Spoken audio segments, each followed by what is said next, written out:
Puan Sharifah boleh jadikan Dr. Doria dengan Dr. Alinor sebagai co-host juga ke? Ya. Boleh. Dr. Doria dah masuk dah. Dr. Alinor juga. Okey, kejap ya. Okey. Terima kasih. Okey, sama. Kejap ya. Make host. Alright dah. Nanti Dr. Alinor pun sama ya? Ya betul. Okey.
Itu.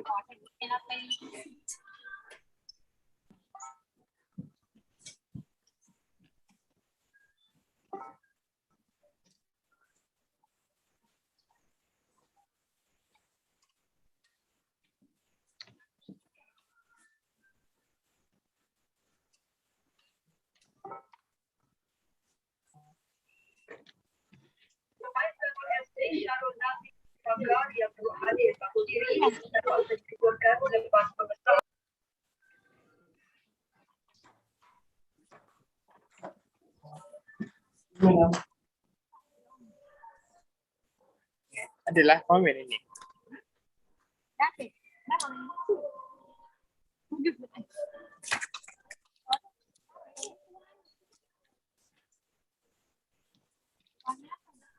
Okay, Syukri, mic off please.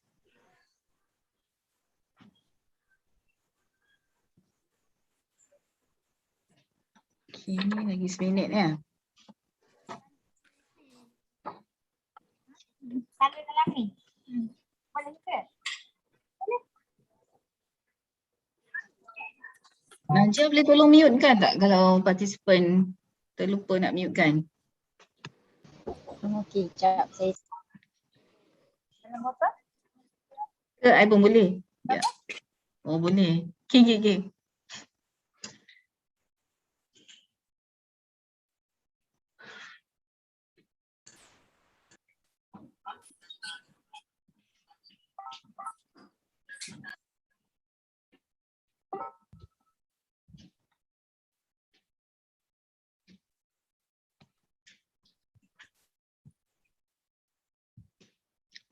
Okay, so far ada 73 participants.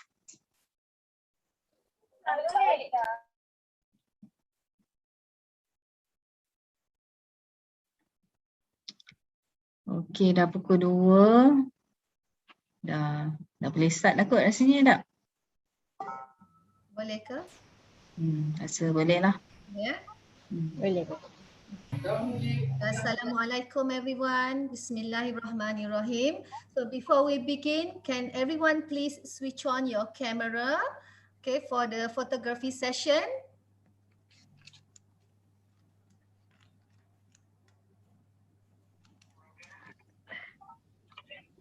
Yeah, can you all please switch on your camera for the photography session? All right, thank you. We need to see more faces here.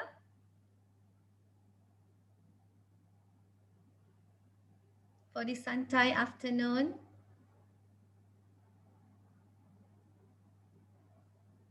Photographer, when you are ready, please to let us know, yeah? Is Olin here, Pano?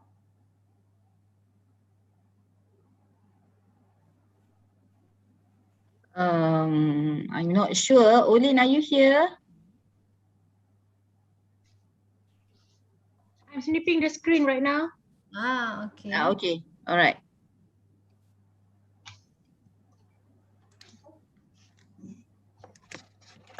Oh, so Kak Nana is the photographer. Yes. So done, Kak Nana? Baru page 2, baru page 2. Okay. Put on your brightest smile, everyone.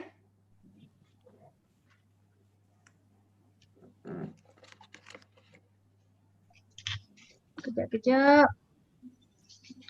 Okey, tunggu kejap. Tak siap lagi, baru page 3.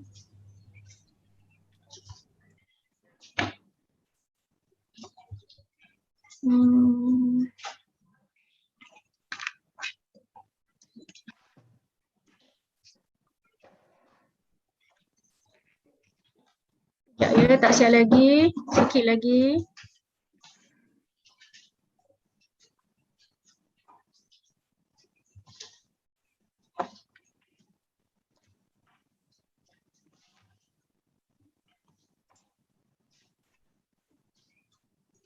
Okay, one more.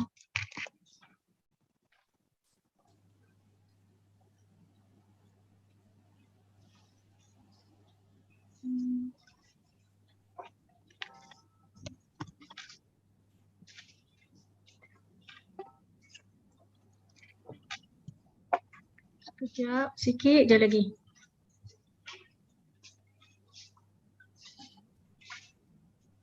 Okay, done. All right. Okay. Thank you, Madam Zahana. Okay. Welcome again, everyone. Thank you for joining us in today's webinar session. To our dear participants, thank you for being patient with us. We request all of you to please stand by and keep your camera closed and microphone on mute. The program will begin in a short while. Okay. So again, to the participants, attendance form will be shared by the organizer. Please submit the attendance form for the committee members to generate your e-certificate. All right. And there will be a short question and answer session at the end of the program. So if you have any questions during the presentation, you can type them into the question, or we call that chat box, in your Zoom or YouTube displayed on your screen. The questions will be addressed by the speakers and at the end of the session. All right. Okay, now let's begin. Assalamualaikum and a very pleasant afternoon to everyone. I'm Azlin Afzan binti Mohammad Suah, your moderator for today's informative webinar session. We appreciate you taking off your busy schedule just to join us today. Ladies and gentlemen, it is a pleasure to welcome all of you to What Do You Think? A webinar on critical thinking in language and mathematics. This webinar session is organized by English Language Unit, College Matrikulasi Pahang, with the collaboration with KRITIKOS Malaysia and Persatuan Pendidikan Falsafah dan Pemikiran Malaysia, PPFPM.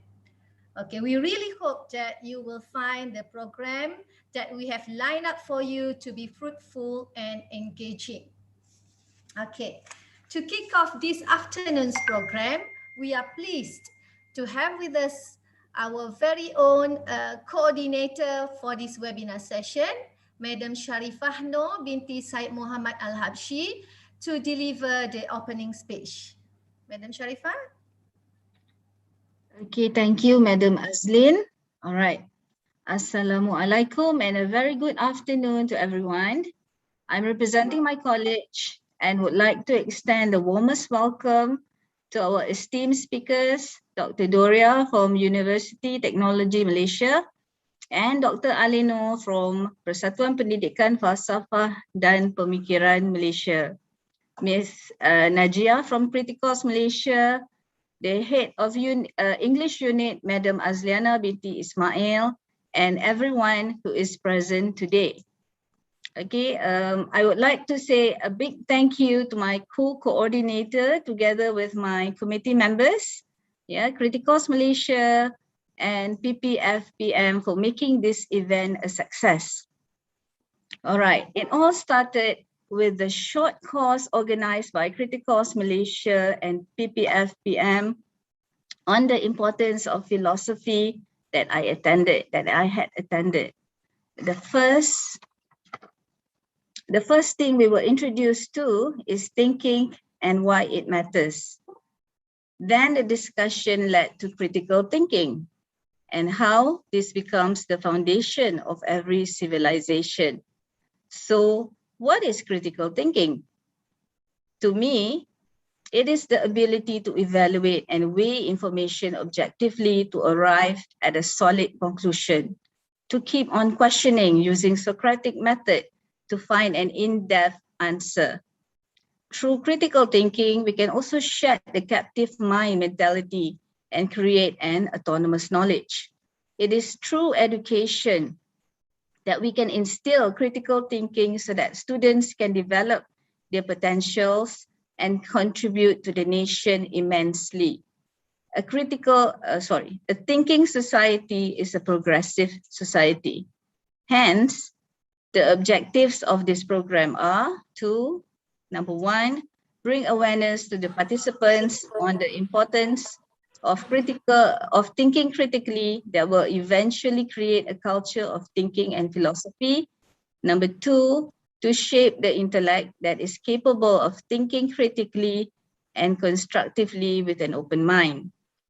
So I believe that it is time to stop inhibiting the mind to think, since this is the age of information and technology where we live in a global village. Knowledge is literally at our fingertips. Thus, we need a sharp and critical mind to sift and evaluate the information received daily, bombarded through the social media and news portals. Mental agility is greatly needed. Industrial Revolution 5.0 compels us to be on par with the rest of the world, and we must change and expand our perspective as the horizon expands. Language in any form is a tool to be used in thinking. Therefore, the more languages one knows, the better. Likewise, mathematics is more than just numbers. It represents an organized thinking and concepts. Hence the topic of this webinar today. So with this, I hope we can all benefit a lot from our esteemed speakers. Thank you very much. Okay, thank you, Madam Sharifano, for the opening speech. All right, it is now the time for us to listen to our distinguished speakers. For the first lot, we are privileged to have with us today Dr. Doria binti Abdullah, who will be presenting on the topic critical thinking in language. Okay, a little bit about Dr. Doria. Dr. Doria Abdullah is a senior lecturer for the School of Education, Universiti Teknologi Malaysia, UTM.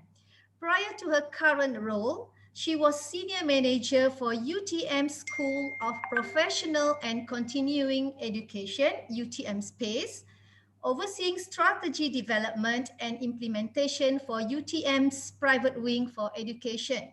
She specializes in higher education policy with practical experience in developing policies on higher education since 2011.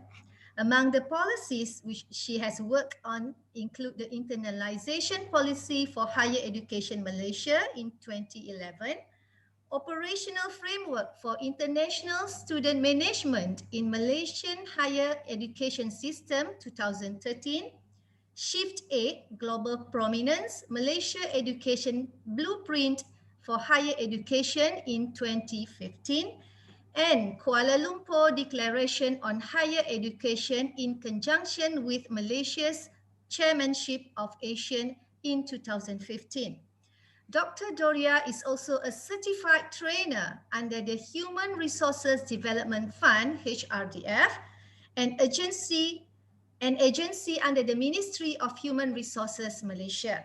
She provides training on strategic management for government agencies and ministries, both locally and internationally. Okay, without any further delay, I would like to invite our first speaker, Dr. Doria Abdullah. Thank you to the organizer and to the host just now. So just checking before I start. Voice okay? Can hear? All right. Next up, let me try to share my screen briefly. Wait. Okay.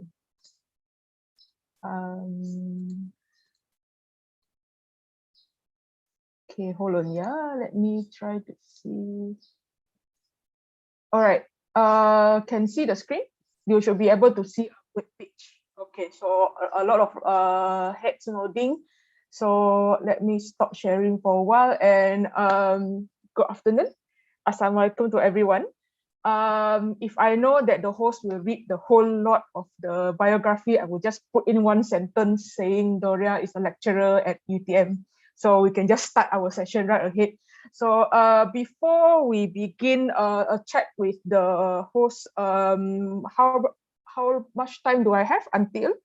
I just want to set my alarm. About 1 hour, 15 1 hour. That's hour. a long one. Okay. All right. So let's try to see if we can finish at 1 hour or less. Emphasizing on the word less. Yeah. So good afternoon. Very glad to be here. To participants at YouTube, around 158 of you, as well as participants on Zoom itself, around 90 of you. Hi.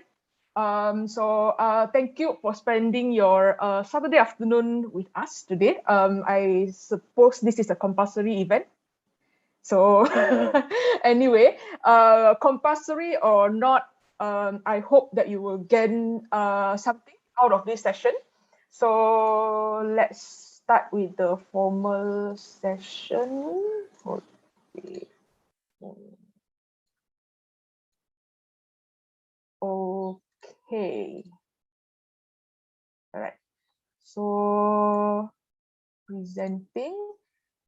Now, I use a slightly different term than that, topic than that given by the organizer, demystifying critical thinking.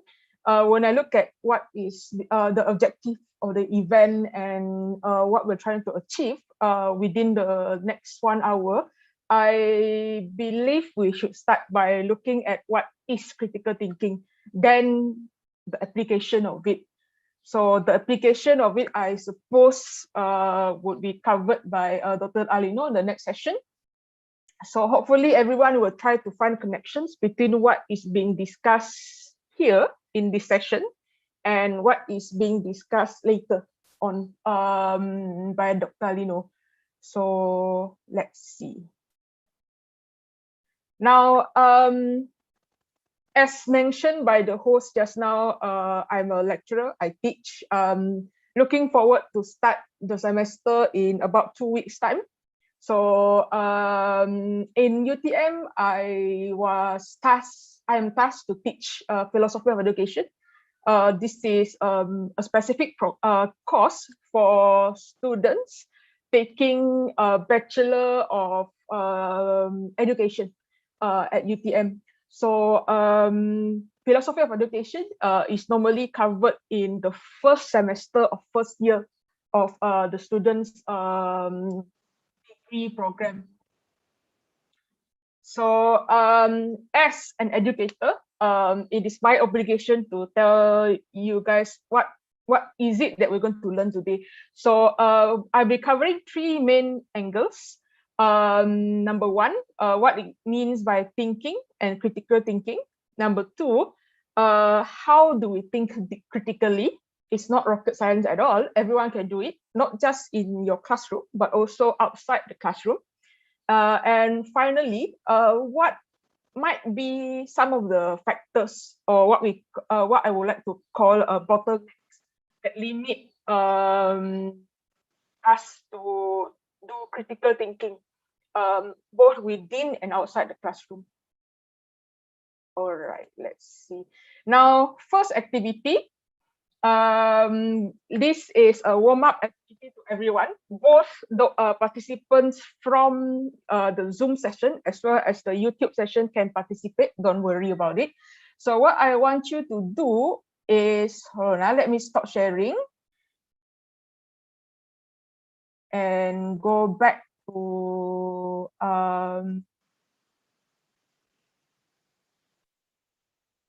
it will be a Slido page. Let me share my screen again.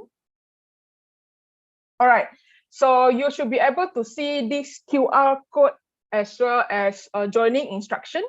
Go to slido.com, slido.com. When you are prompted, please put in the code 525761, 525761, and answer the following question. What's the question? Let's see. Yeah, I'll be toggling between multiple tabs, so hopefully you guys are okay with it. All right. So for those who just came in, hi. The instruction is go to slido.com, key in 525761, and choose one answer. So your answer should be based on the image that is presented in front of you. This is a classic image, by the way. Have I switched on the... Okay. So what do you see? I have switched it on. So let's see how our response. So we have around 250 with us in the team. So let's see how is the response like. Okay, I'm going to mute myself. Let's put in probably 2 to 3 minutes for everyone to get the response done. Yeah. So let's see. So we have 28 people responding. A lot of you are answering a duck. Hello, 2%. I give up, show me the answer. I understand this is a weekend, so it's okay.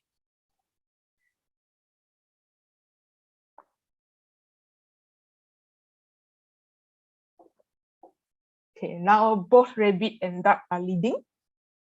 Slowly going up. Sorry, not leading.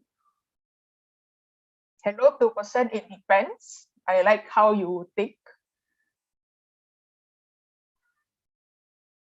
Just wanting to ask the host, Puan Sharifah, our MC, Nadia, have you seen the image before?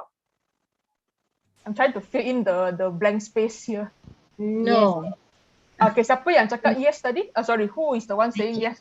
Okay, Nadia, your answer is not counted in. Oh, okay. I just played it. Yeah, so by the way, what is your answer? I answer as a duck. A duck. All right. Okay, thank you, Nadia. Okay, so we have around 85 responding so far. So let's wait until the number hit 100 before we continue. The survey will still be on, so don't worry about it. Just come in and answer the question wherever you can.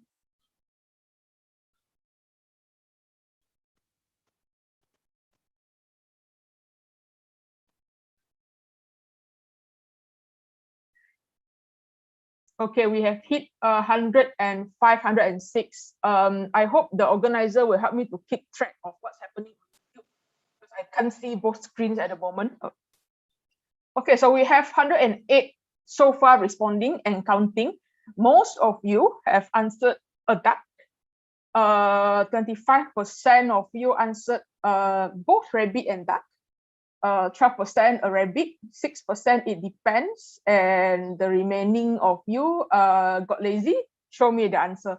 Okay, so let me stop sharing this particular screen and go back to our screen just now. Right. Let's see. So this is a classic duck rabbit illusion.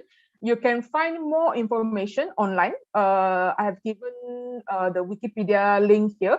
By the way, the organizer already has this slide. So if you need it for use, this slide is free to use for everyone. Knowledge is free, by the way. So use it in whatever means that you can. So your answer would depend on how you look at it. So Wittgenstein, as explained, employs the rabbit-duck illusion to distinguish perception from interpretation. So if you only see a rabbit, you would say this is a rabbit. If you see a duck, then you will answer, I see a duck. But there's this duality of the picture. If you notice, if you tilt it slightly different way, then you see a rabbit. If you change it into a different way, you see a duck. So that's why some of you answer it depends. And you might answer also it's a rabbit duck because you see both things at the same time. So again, at the end of the day, it's perception. There's another way of explaining it, how this particular visual illustrate the interplay between freedom and facts. So like what Najia said just now, she sees a duck. So when she has decided that, okay, I'm seeing a duck, you will find characteristics that represent your view. How do you prove that it's a duck? So probably from Najia's point of view, there's a beak, there's a head, there are eyes. So the same goes for another answer. If you choose a rabbit, you will also find characteristics that lead you to the decision. Why do I choose a rabbit? So that's the warm-up exercise for me. If you have more, if you need more information, you can go online. I played this in my first class every semester, just to get people to warm up to the idea of there's a thing in front of you. You may want to perceive it in one way, but at the same time, there are other people who might look at it in a different way. So that's the spirit that I want my students to have in class. People may feed you with certain type of information, but at the end of the day, how would you interpret that information? So that is part of critical thinking, which is what we're going to talk about today. So let's go next. Now, you might be familiar with this particular visual.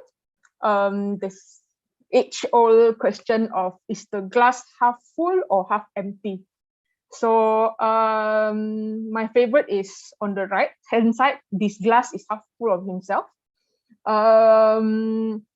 But some other people might interpret the glass differently. My background, other than policy, when I was doing my bachelor's degree, my degree is in education, but focusing on chemistry education. So if I didn't go astray, meaning in other words, sesat, to do my PhD, I would be a chemistry teacher right now. So for chemistry teachers, we believe we share the same view as the physicists over here. So you have a cup in front of you. You can see the liquid, but there's a portion of it, it's gas, things that you cannot see. So I also like this comic on the left. Quite funny, depending on how you perceive that glass of water. All right. So if you have any questions at all, just put it in the chat function. If you want to ask it directly, tak kisahlah dalam bahasa Melayu ke, dalam English ke. This is for the Zoom participants, yeah. Ask right away. And then probably the coordinators would take a note on what are the questions that are being asked, so that we can respond it as we go along.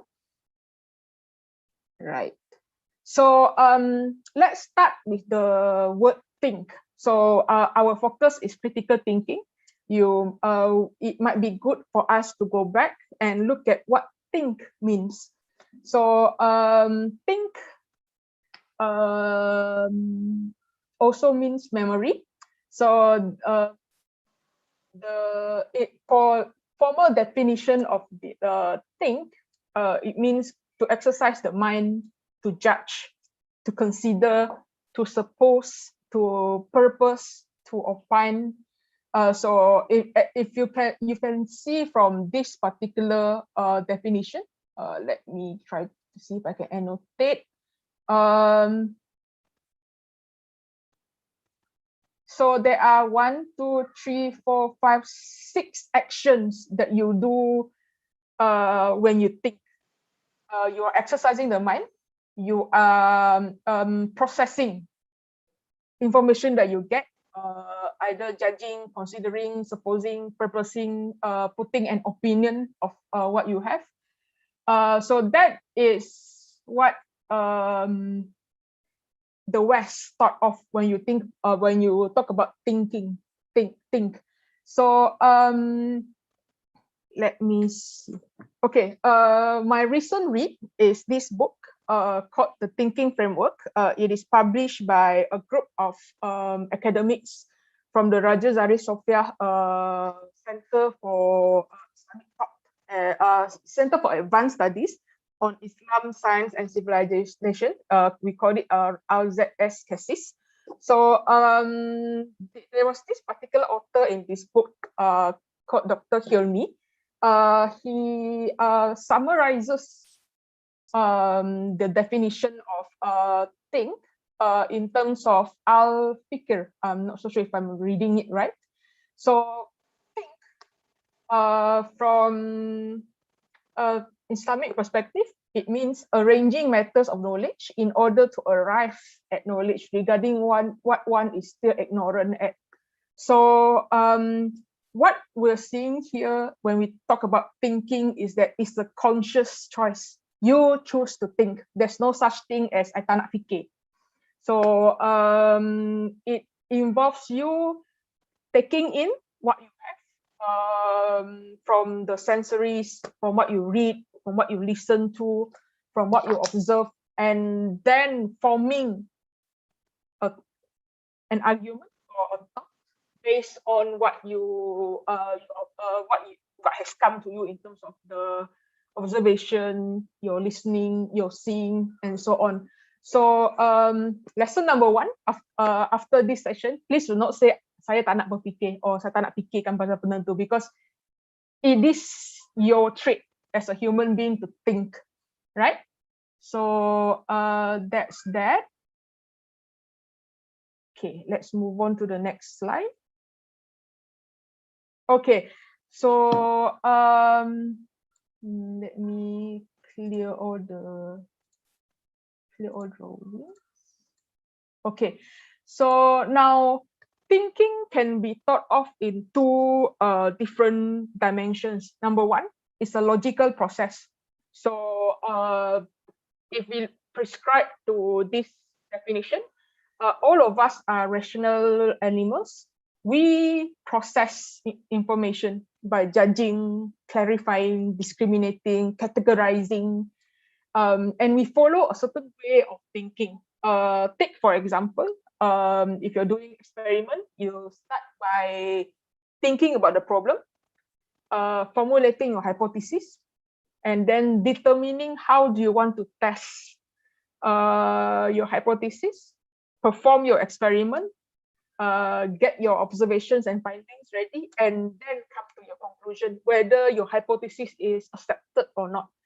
So there's a set of rules that you use when you think. And this is, again, as I mentioned just now, this is what makes us humans unique, because this particular attribute of thinking is not present in animals and other living creatures. Now,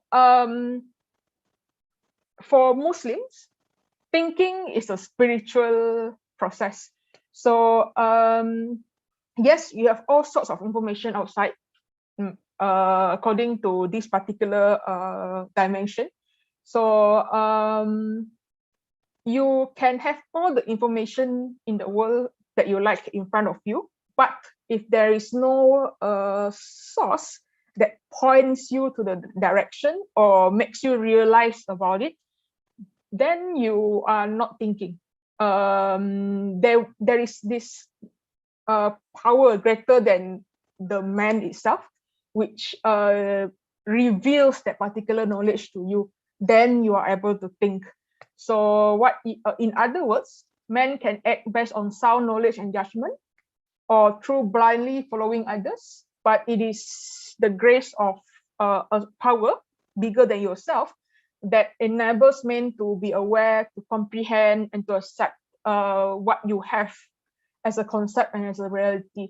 So I would argue that this portion over here, the thinking as a spiritual process, is what makes us, at least for those who have a religion, slightly,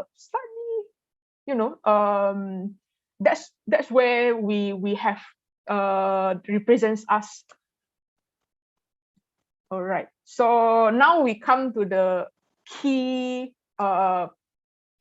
discussion point of why we're having this event after all, critical thinking. So I took this from a book about critical thinking. So based on this formal academic definition, critical thinking is the process of analyzing, evaluating, and critiquing information in order to increase our understanding and knowledge of reality. So again, if you see from this particular definition, you have a set of processes that you need to do to prove that you're thinking. So it involves capacity to reason, capacity to assess, to evaluate information, to come to a conclusion, and to decide. That's what thinking is all about. At the end of the day, all the information that is given to us, it will help us to make decision. So whether the decision is a good decision or a bad decision, that is a different story. But you make decisions based on a set of processes and information that is presented to you. All right. So now there's this concept, a branch of philosophy, in philosophy called epistemology. So essentially, epistemology is represented by these two questions. Number one, how do we know what we know? Number two, how do we know that we know? So the first part of the question is the knowledge itself. And how do we know that the knowledge is there? Number two, how do we know what that we know? So this portion over here would refer to whether that particular knowledge of fact or statement is correct or incorrect. So that's what epistemology is all about. Let's move on. Now, if you somehow forget about all the things that I mentioned for the next session, 30 minutes, I would say. Remember this particular slide. The first task of you becoming a critical thinker is to be able to separate factual statements from other kind of statements. So now every day we are reading news online, watching scrolling, I would say doom scrolling, on Twitter, Facebook, Instagram, and whatever platforms that you fancy, all sorts of information. So now the first task when we look at all this information in front of us is to ask ourselves which part is what which part should we believe in, which part should we not believe in. So if we don't believe in a particular portion of the information that we receive, how do we go about analyzing that part of information? So critical thinking is, I would say, okay, we in education, when you talk to lecturers, educators, industry players, they will always say we lack people in who are critical thinkers. So it all comes back to your role as individuals to look at the information and then to think. I shouldn't use the word think. To analyze, to process, to decide whether the information can be used, can be trusted, is true, and so on. Right? So screenshot this thing or use hashtag or whatever it is. This is the one takeaway that you need to have if somehow this particular session bores you to sleep. Yeah. Okay. Let's move on to activity 2. Let me stop sharing for a while. So for activity 2, we are going to Slido again. Right. Let's see if I can go back to this particular section.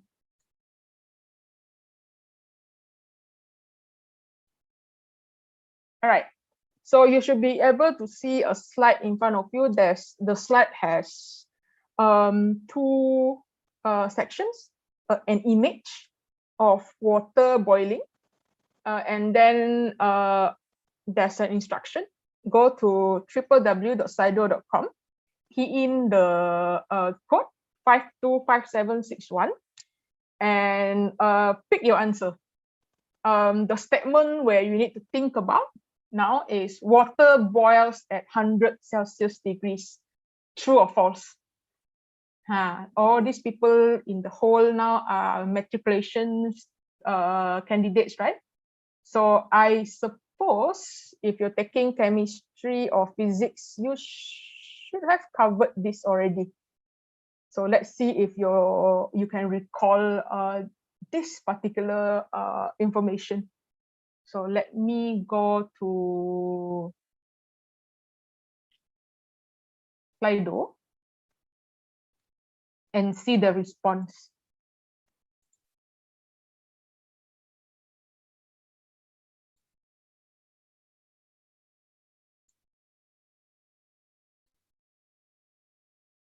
All right, we have 45 of you, 46 answering the question. So out of the 55 people responding so far, 87% of you are saying it's true. Water boils at 100 Celsius degrees. 11%, it depends. 7%, wait, now it's 5, false. So nobody so far chooses, I got lazy, show me the answer.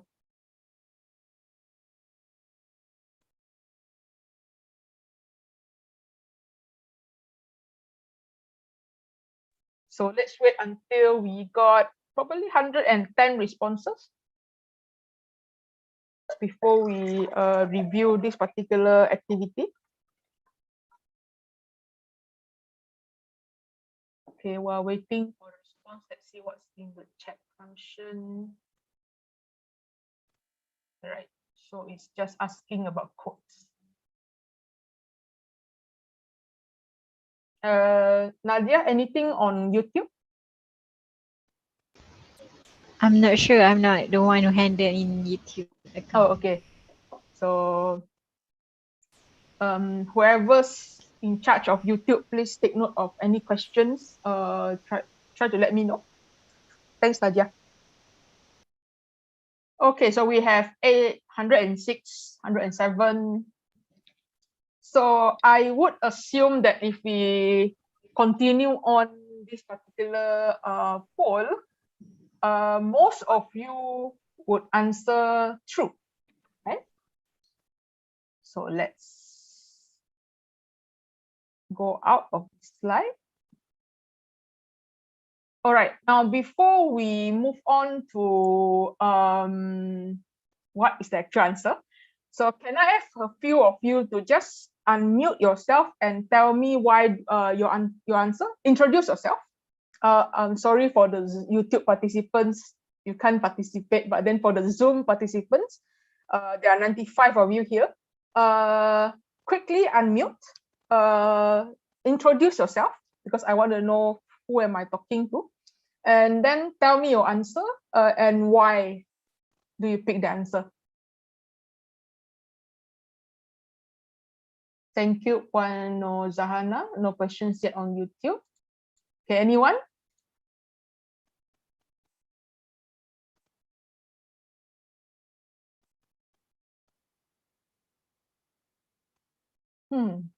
So quiet. Okay.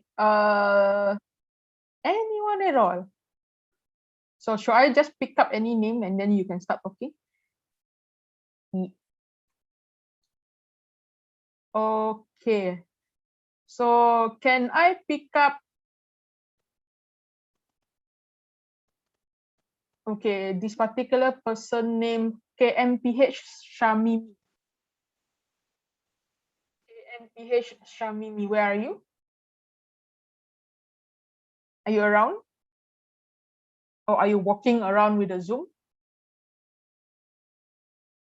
Or are you away from keyboard?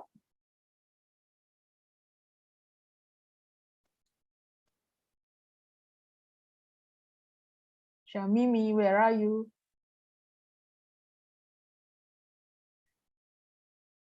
All right, stony silence. So I take it that Shamimi still need time to respond or process that particular information. Can I have KMPh Yvonne? Are you here?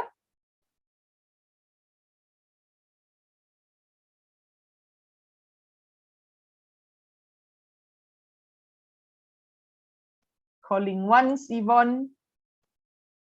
Calling twice.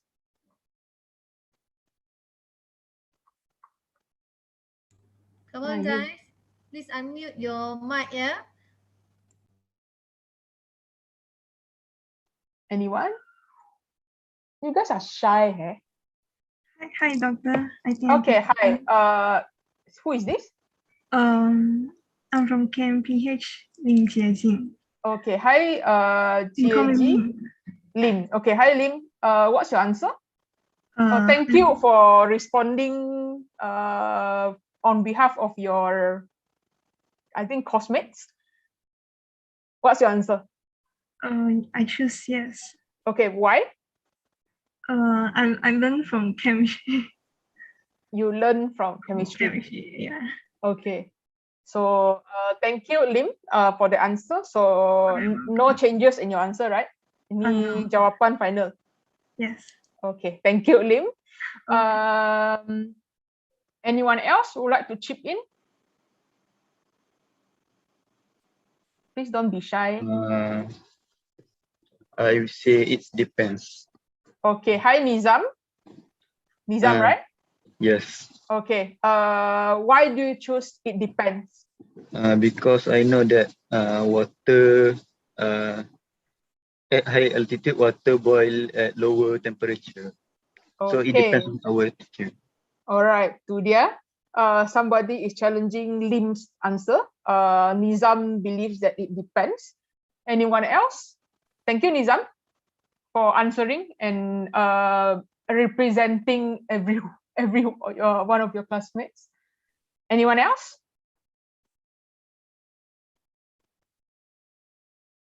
Senyap betul. Tak apalah. So, thank you to Lim and Nizam for your participation. So, now let's go back to the slide and see who gets it right. Is it Nizam? Is it Lim? Hold on, yeah.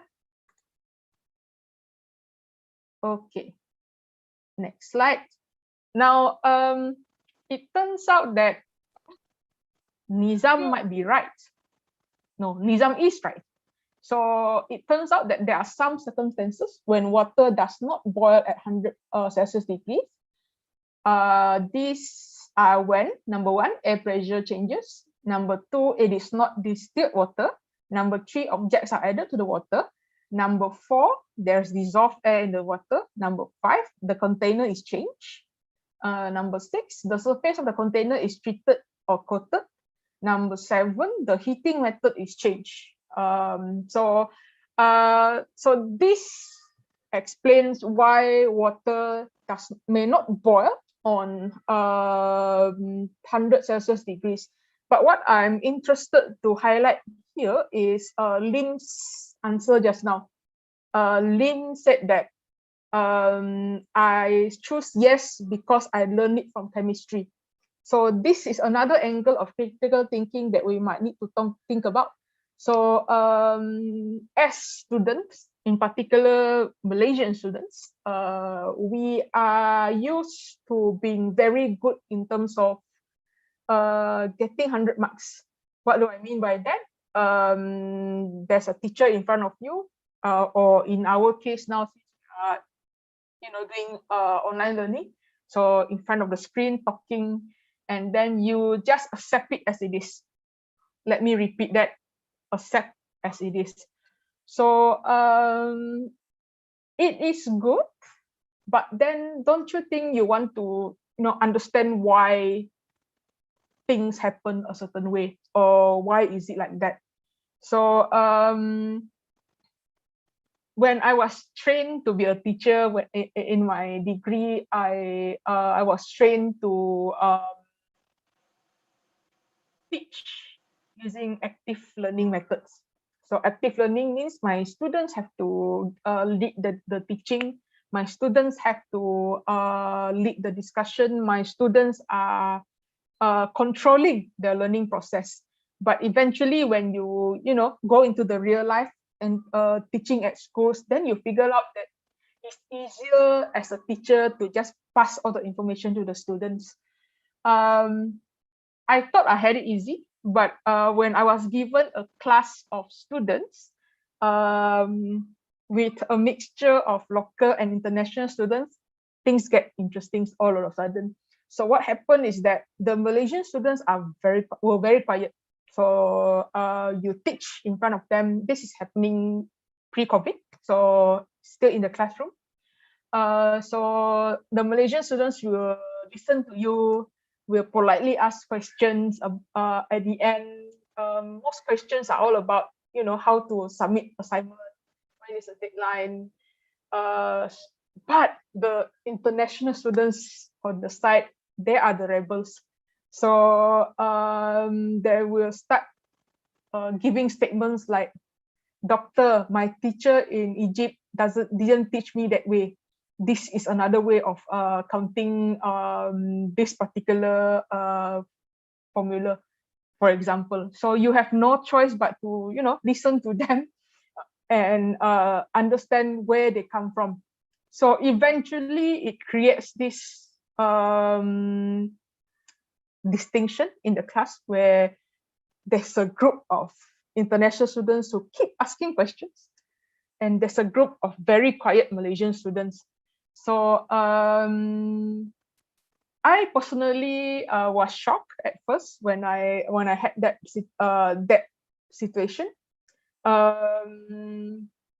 You seldom have students come and challenge your points. then suddenly a group of people start to challenge you. So of course, as a teacher, you feel a bit anxious, but eventually I enjoyed it because it is from this process that you get to think, or you get to reassess all the things that you learn that is given to you by the teacher, or that you read online. Is it true? In what conditions that it might not be true? Or how can you do it in a different way? So that's one story. The other story is about this friend of mine. He works in Apple Shanghai office. So proud of him for being there.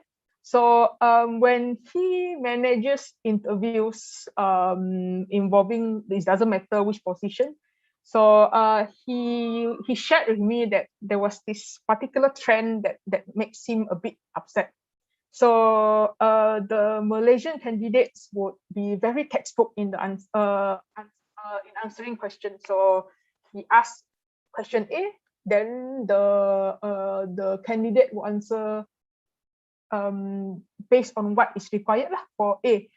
But when he interviewed non-Malaysians for the job, he realizes that these people are asking so many different types of questions.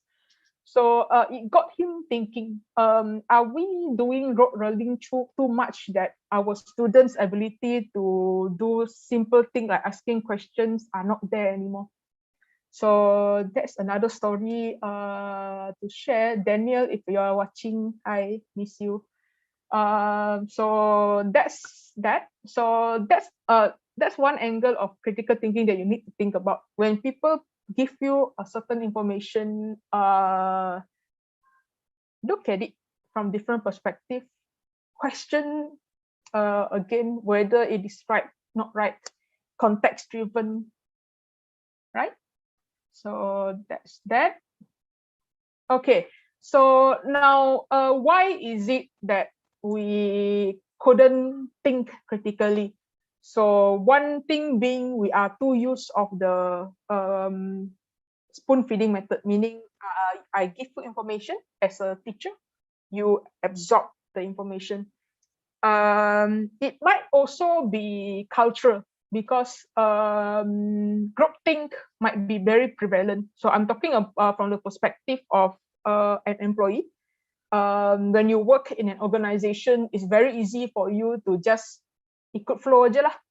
In translation, it means follow whatever is being decided by others. And there's this thing also called bias that everyone has, not just me, everyone.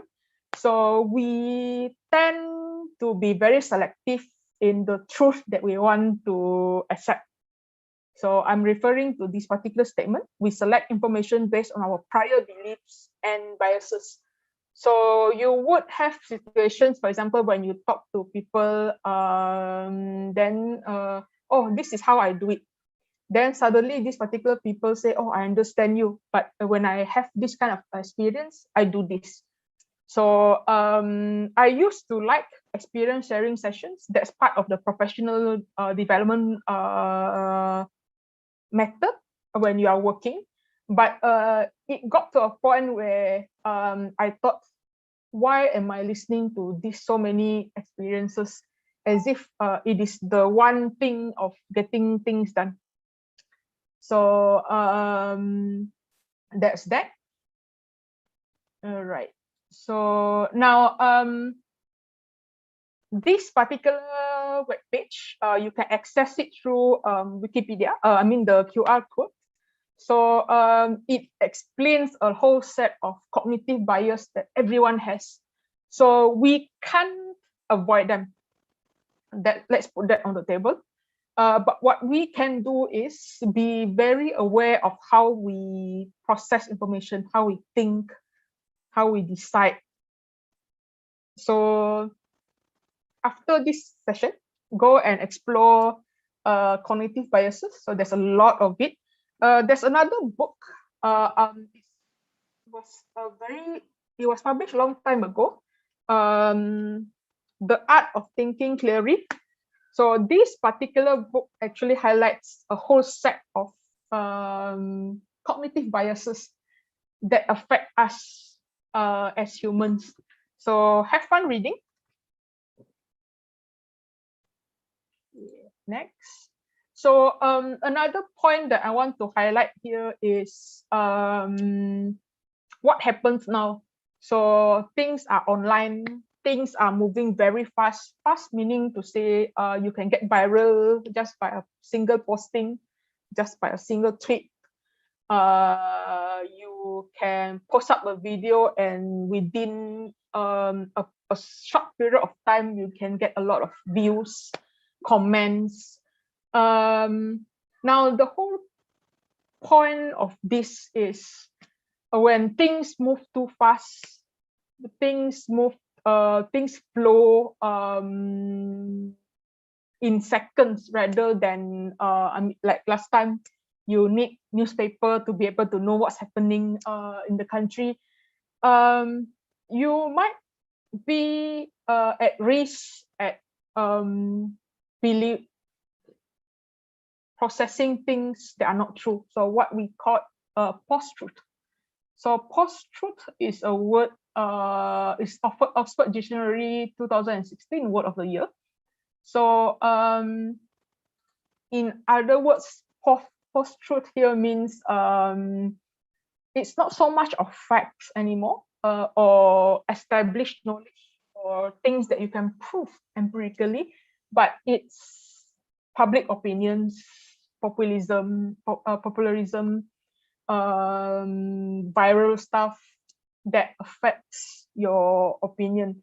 So now, guys, as much as Facebook, Twitter, Instagram, TikTok are interesting places to spend time with, be aware of the algorithms that might shift your conversations or opinion on a particular issue, probably not to the right direction.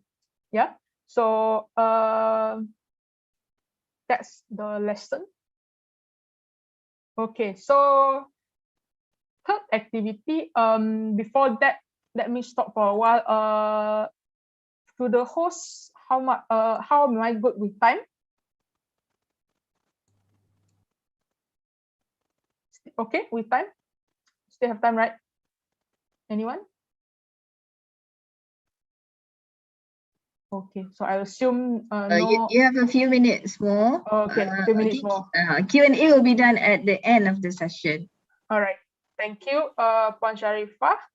So since I only have a few minutes more, let me go directly to what you can do as not just as students, but also as individuals. Right? So let's see. Now, this is another link that I would like to share with everyone. This QR code will lead you to this particular page. 75 questions students can ask themselves before, during, and after teaching.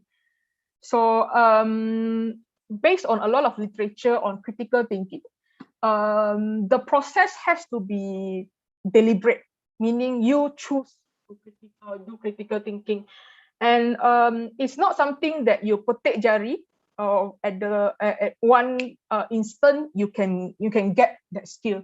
It takes practice. So the 10,000 hours rule apply. To put it simply, it has to be a deliberate practice every day in your life. So for this particular link, it gives a total of 75 questions altogether. I'm going to share some of the questions. So in the big header, what do I already know and not know about this? So it gets you to think about when you're given a certain information, what you already know, what you don't know. So your role now is to go and find out what you don't know. and at the same time find out whether whatever that you know is or is fact. And this is something that I think is also important. Don't come to class, whether it's physical or online, and expect knowledge to be delivered to you on a plate or in a PDF file or in a lecture series. So the whole point of education is actually to bring you to a better position in terms of what you know. So my advice is that whenever you learn about a topic or read about something, ask this question: why is this important? How would you take that particular knowledge or information that you will learn in the classroom and put it in your real life or in your studies, right? So that's that. So I have come to the end of my session. Sorry for picking up slightly a longer time to get done. Once you give the floor to a lecturer or a teacher, he or she never stops. So now what I want you to do as the final activity is to go to this particular QR code, padlet.com. There's a special link here. So please write down your feedback on this particular session. What is the one thing that you like about the session? That's the first B. What is the one thing that you think should be improved in the future? That's the second B, better. So I'm going to stop sharing and put the link in the chat function. So hit me with your comments because I really want to hear from you guys. Yeah. With that, thank you so much for listening, and I hand it over to the host for the next session. Okay, thank you, Dr. Doria, for the valuable and enlightening insights. Yeah. So the point that is worth noting here is that critical thinking is a way of how we improve our way of thinking and thereby improve our decisions. Yeah. Decisions making. And I think I partly agree that it's maybe part of our culture that we don't really we tend to accept the information that that we read or that is given to us, yeah. And perhaps maybe another factor that is not being confident, maybe, yeah. Okay, perhaps we can discuss it later. Okay, now let's move to our second speaker. Okay, so for everyone's information, this slot will be conducted in Bahasa Melayu. Okay, so now mungkin ramai yang kurang tahu bahawa critical thinking ni boleh juga diaplikasi dalam subjek matematik, ya. So oleh itu saya ingin memperkenalkan speaker kita yang kedua pada hari ini, iaitu Dr. Mohammad Alinor bin Abdul Kadir. Alright. Beliau mendapat PhD dalam bidang matematik dari University of Bangor, Wales, United Kingdom. Dr. Alinor merupakan pengurusi Persatuan Pendidikan Falsafah dan Pemikiran Malaysia, PPFPM. Kita punya co-host hari ini, ya. Timbalan Presiden Akademi Sains Islam Malaysia, Asasi, ahli Lembaga Pengarah Perpustakaan Awam Selangor, PPAS, dan juga ahli Jawatan Kuasa Tetap Bahasa Melayu, JKTBM. Antara penyelidikan yang dihasilkan oleh beliau adalah penyelidikan tentang sains dan teknologi dalam tamadun Melayu. Jadi dengan itu saya mempersilakan Dr. Alinor untuk pengisian yang seterusnya. Terima kasih. Saya cuba untuk share screen kalau boleh lah, kalau komputer saya ni okey. Nampaknya tak.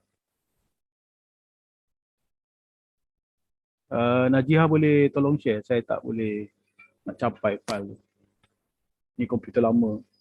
Doktor nak share yang poster dulu ke ataupun Poster dulu. poster dulu? 2 poster tu.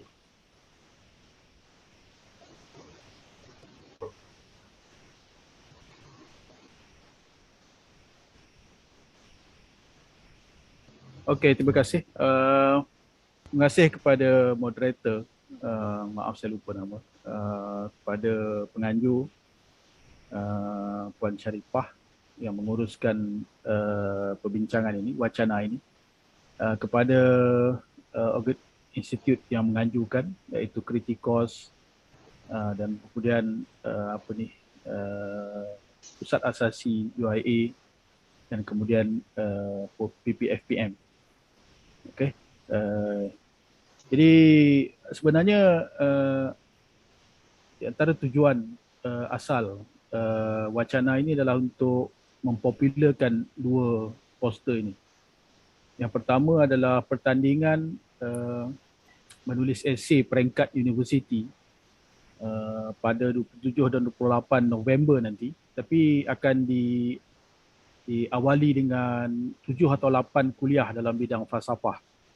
Jadi ini adalah program yang kali pertama PPFPM anjurkan, dan pelajar-pelajar pra-universiti, asasi, matrikulasi, IB layak untuk mengambil esei inilah, mengambil bahagian dalam pertandingan menulis esei ini.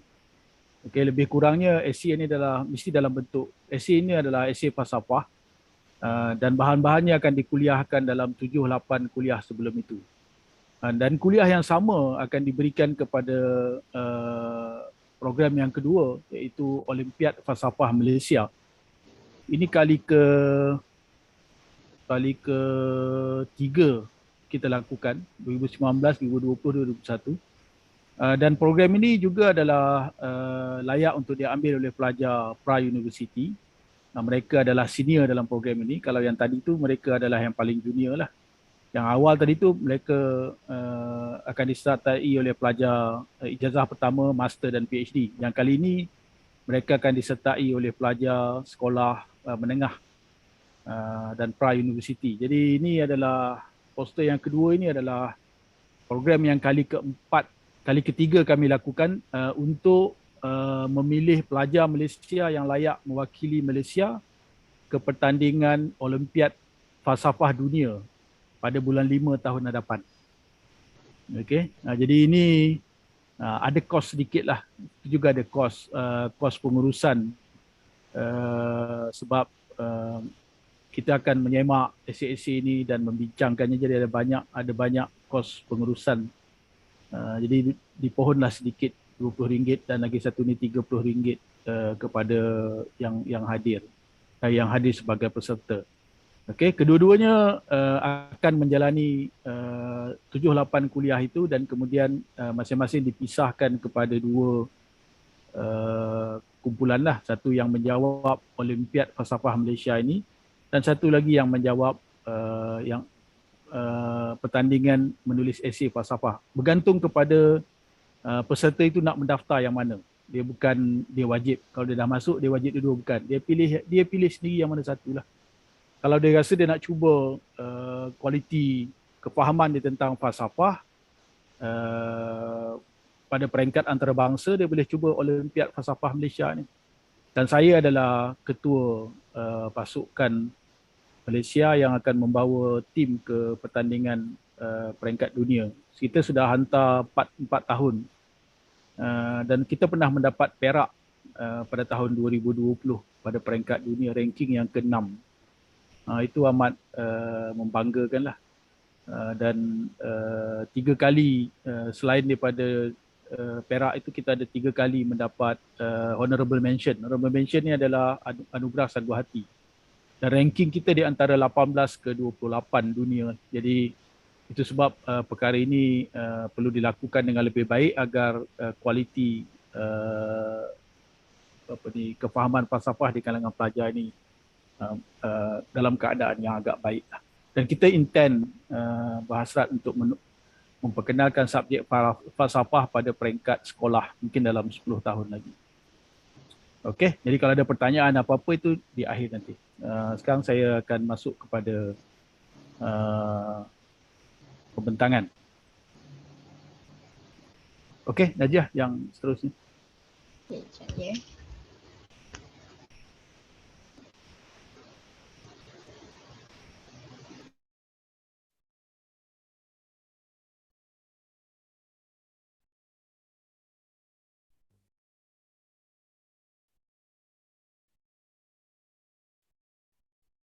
Ada sebelum tu kan?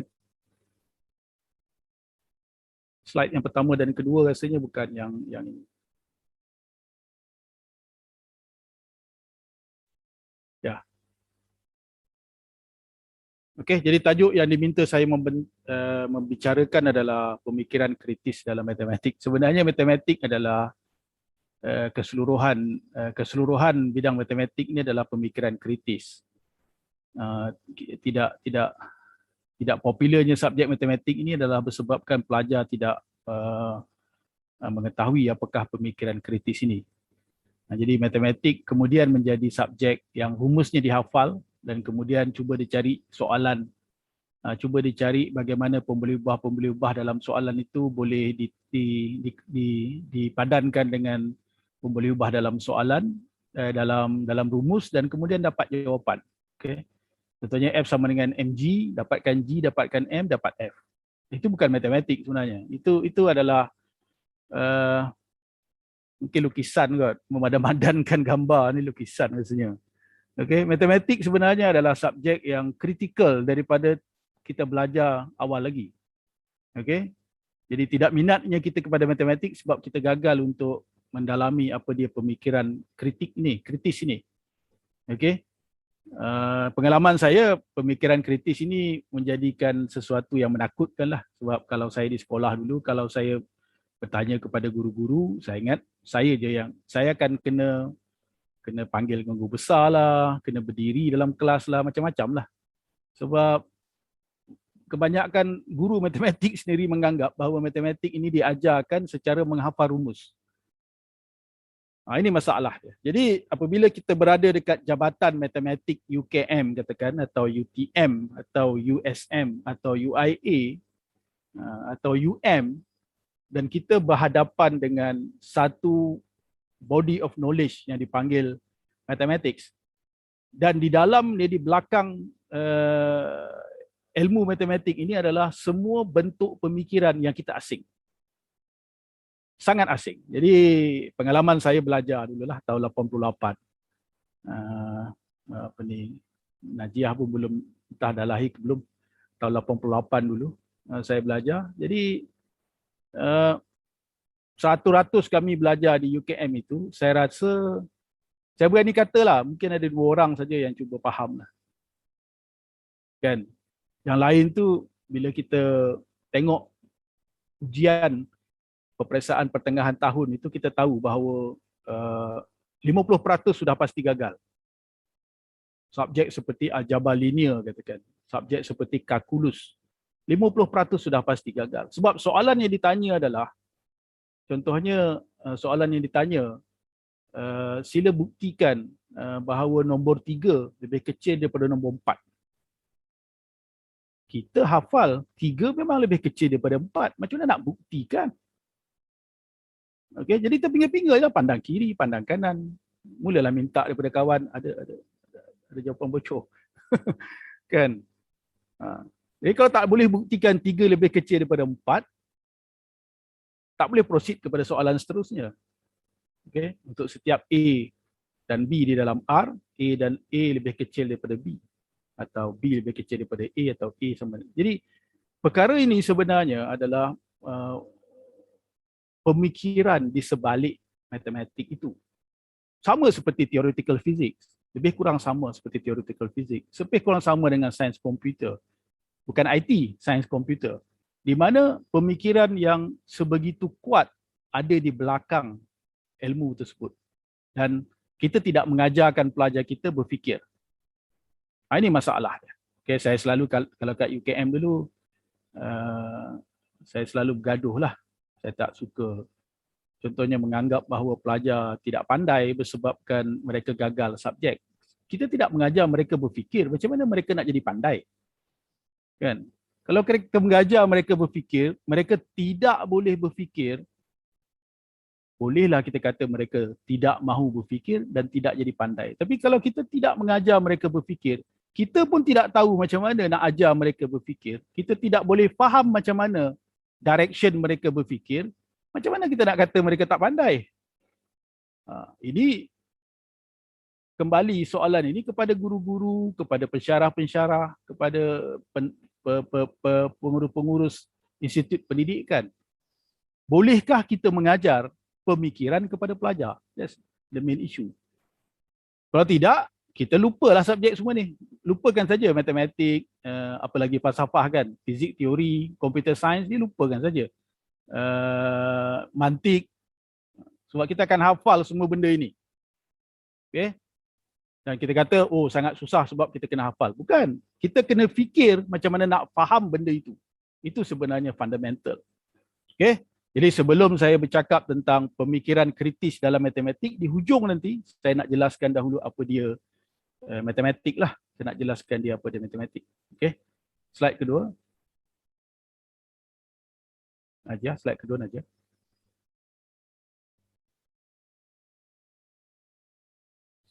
Boleh pergi ke slide kedua Najah, tak keluar lagi lah.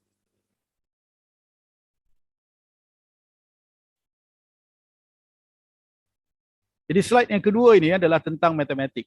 Matematik ni sebenarnya bukan seperti yang kita faham. Matematik itu. Matematik adalah study of numbers and geometry. Itu yang kita faham. Okey? Bukan begitu. Matematik ni sebenarnya bahasanya adalah bahasa Greek. Matema, tekne, itu bahasa matematik. Matema, tekne. Matema artinya belajar, mengurus atau mentadbir. Tekne artinya cara atau kaedah. Kaedah bahasa Arab. Jadi kaedah mengurus atau mentadbir atau mengelola. Itu sebab matematik berada dalam semua bidang. Dia adalah kaedah bagaimana kita nak mengurus benda. Itu maksud matematik. Matema, tekne. Okey? Jadi aritmetika itu maksudnya adalah bagaimana kita nak mengurus nombor.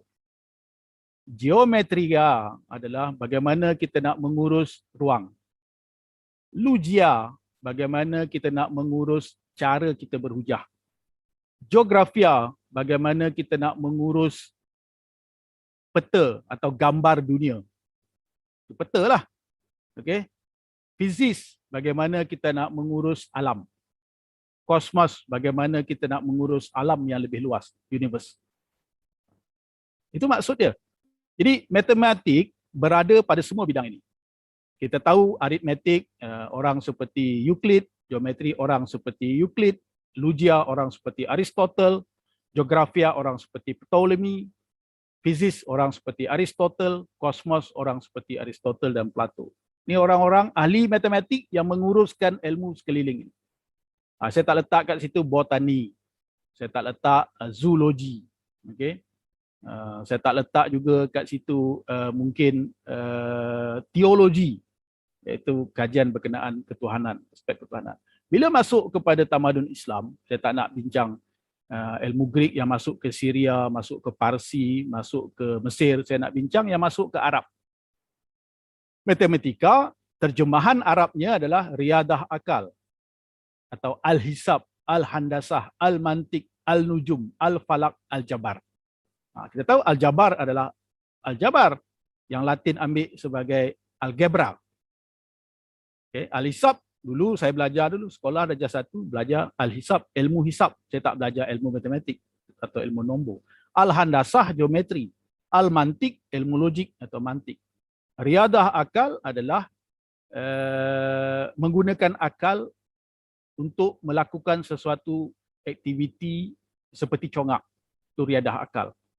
Satu lagi adalah riadah berlari. Kan? Jadi siapa ahli pakar matematik tamadun Islam? Banyak. Al-Khwarizmi yang membawa nombor andasa 10 dan nombor kosong ke Arab, ke Baghdad. Al-Biruni yang mengasaskan teori, yang mengasaskan pemikiran secara induksi, iaitu eksperimen. Ibnu Sina yang mengasaskan logik yang lebih baik daripada Aristotle, Omar Khayyam yang mengkritik geometri Euclid, Al-Haytham yang mengasaskan cermin mata, teori optik yang baru mencabar teori Aristotle, Ulugh-Beg, yang membuat di antara orang yang pertama membuat balai cerap di dalam tamadun Islam di Uzbekistan lah. Ulugh-Beg ni bukan Arab. Itu juga Al-Khwarizmi bukan Arab, Al-Biruni bukan Arab, Ibnu Sina bukan Arab, Omar Khayyam bukan Arab. Okey, bukan Arab mereka ini. Mereka ini yang Arab Al-Kindi saja. Banyak daripada saintis ni bukan Arab. Banyakkannya adalah dari Asia Tengah, Uzbekistan, Afghanistan, Iran, dan kemudian dari Turkmenistan dan lain-lain lah. Kebanyakan dari mereka. Okey. Dalam bahasa Melayu, matematik ini sepatutnya diterjemahkan sebagai angka atau nalar adalah mantik, rupa bentuk, ahli tukang dan lain-lain lah. Okey, siapa ahli matematik tamadun Melayu?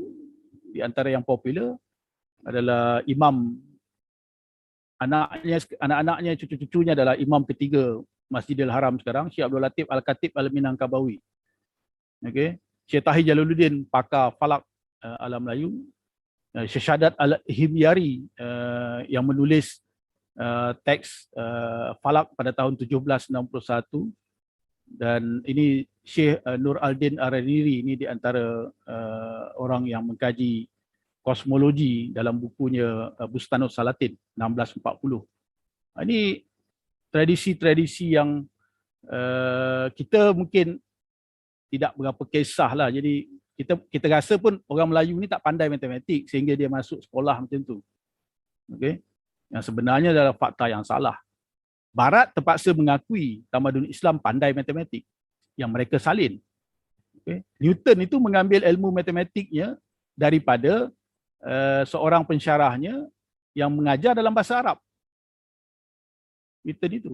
Teori Newton-Raphson itu yang belajar dalam computer science itu adalah teori Al-Khwarizmi, Newton-Raphson. Teori yang sama dikembangkan oleh Al-Khwarizmi sebelum 800 tahun sebelum itu.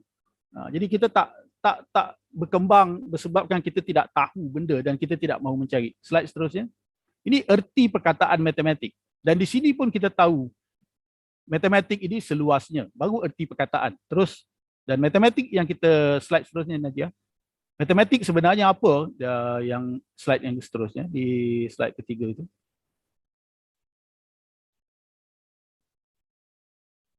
Okey, apakah matematik? Sekarang matematik apa dia? Okey. Saya ingat masa saya belajar kat universiti pun saya struggle untuk faham benda ni lah.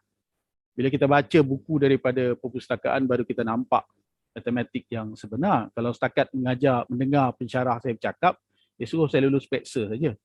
Okey. Jadi satu daripada bidang matematik yang besar adalah kajian terhadap benda matematik. Okey, apakah benda matematik ni? Apa dia benda dia? Okey. Contohnya satu benda dia yang paling penting sekali dan kalau tidak ada ini sains tidak boleh bergerak, iaitu nombor. Apa dia bilangan? Nombor ini takrifnya mudah adalah bilangan benda. Masalahnya kosong tidak membilang apa-apa. Nombor negatif tidak juga membilang. Nombor infinity membilang tanpa henti. Jadi nombor ni apa? Itu bendanya lah. Yang kedua yang paling penting, yang kedua adalah geometri, iaitu bentuk. Benda yang seragam. Bentuk atau rupa yang seragam selalunya boleh dimatematikkan. Contohnya kalau kita tengok, kalau kita petik paku pakis kan, daun dia tu kita dapati dia akan seragam. Okay. Cabang daripada daun yang pertama tu akan sama saja kiri kanan. Lepas tu kalau kita tengok zoom kepada yang tu ada, ini dipanggil fractal geometry.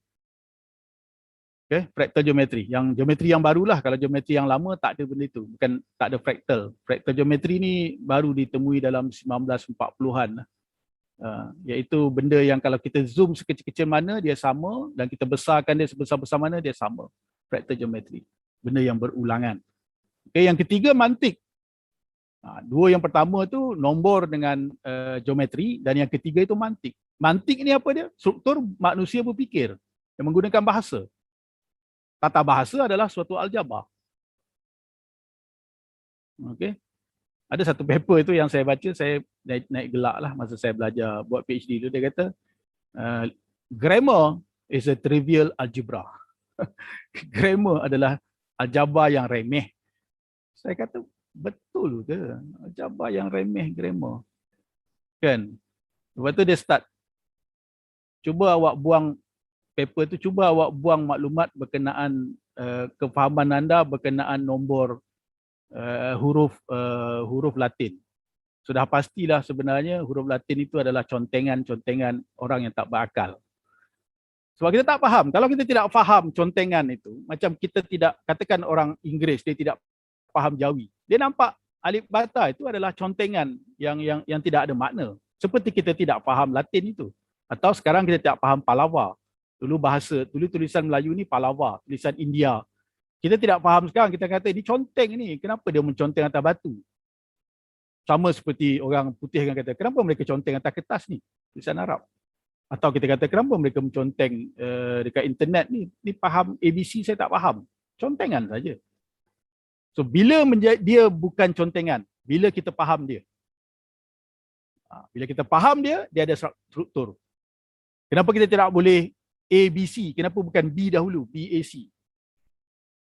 Dia ada peraturan. Jadi peraturan ini yang membuat, ingat tadi perkataan yang saya sebut tadi, matematik adalah ilmu yang menguruskan benda lain. Jadi bahasa diurus oleh matematik. Grammar itu ada struktur landasan matematik dia yang kemudian mengembangkan grammar. Memang ada persoalan-persoalan yang lebih mendasar lah, tapi secara umumnya 80% grammar itu matematik yang menguruskan dia. Okey. Seperti juga pantun. Kenapa kita mahu tamat dengan aba? Bantai sajalah perkataan pantun, apa-apa pun berhenti katakan a, da, e, di, ti, u. Katakan. Lepas tu kita kata, ini pantun yang hebat. Orang kan gelak saja. Sebab kita tidak mengikut peraturan. Jadi peraturan itu adalah the mathematics yang menguruskan itu. Okey. Jadi tata bahasa, matematik logik yang sekarang berkembang lah.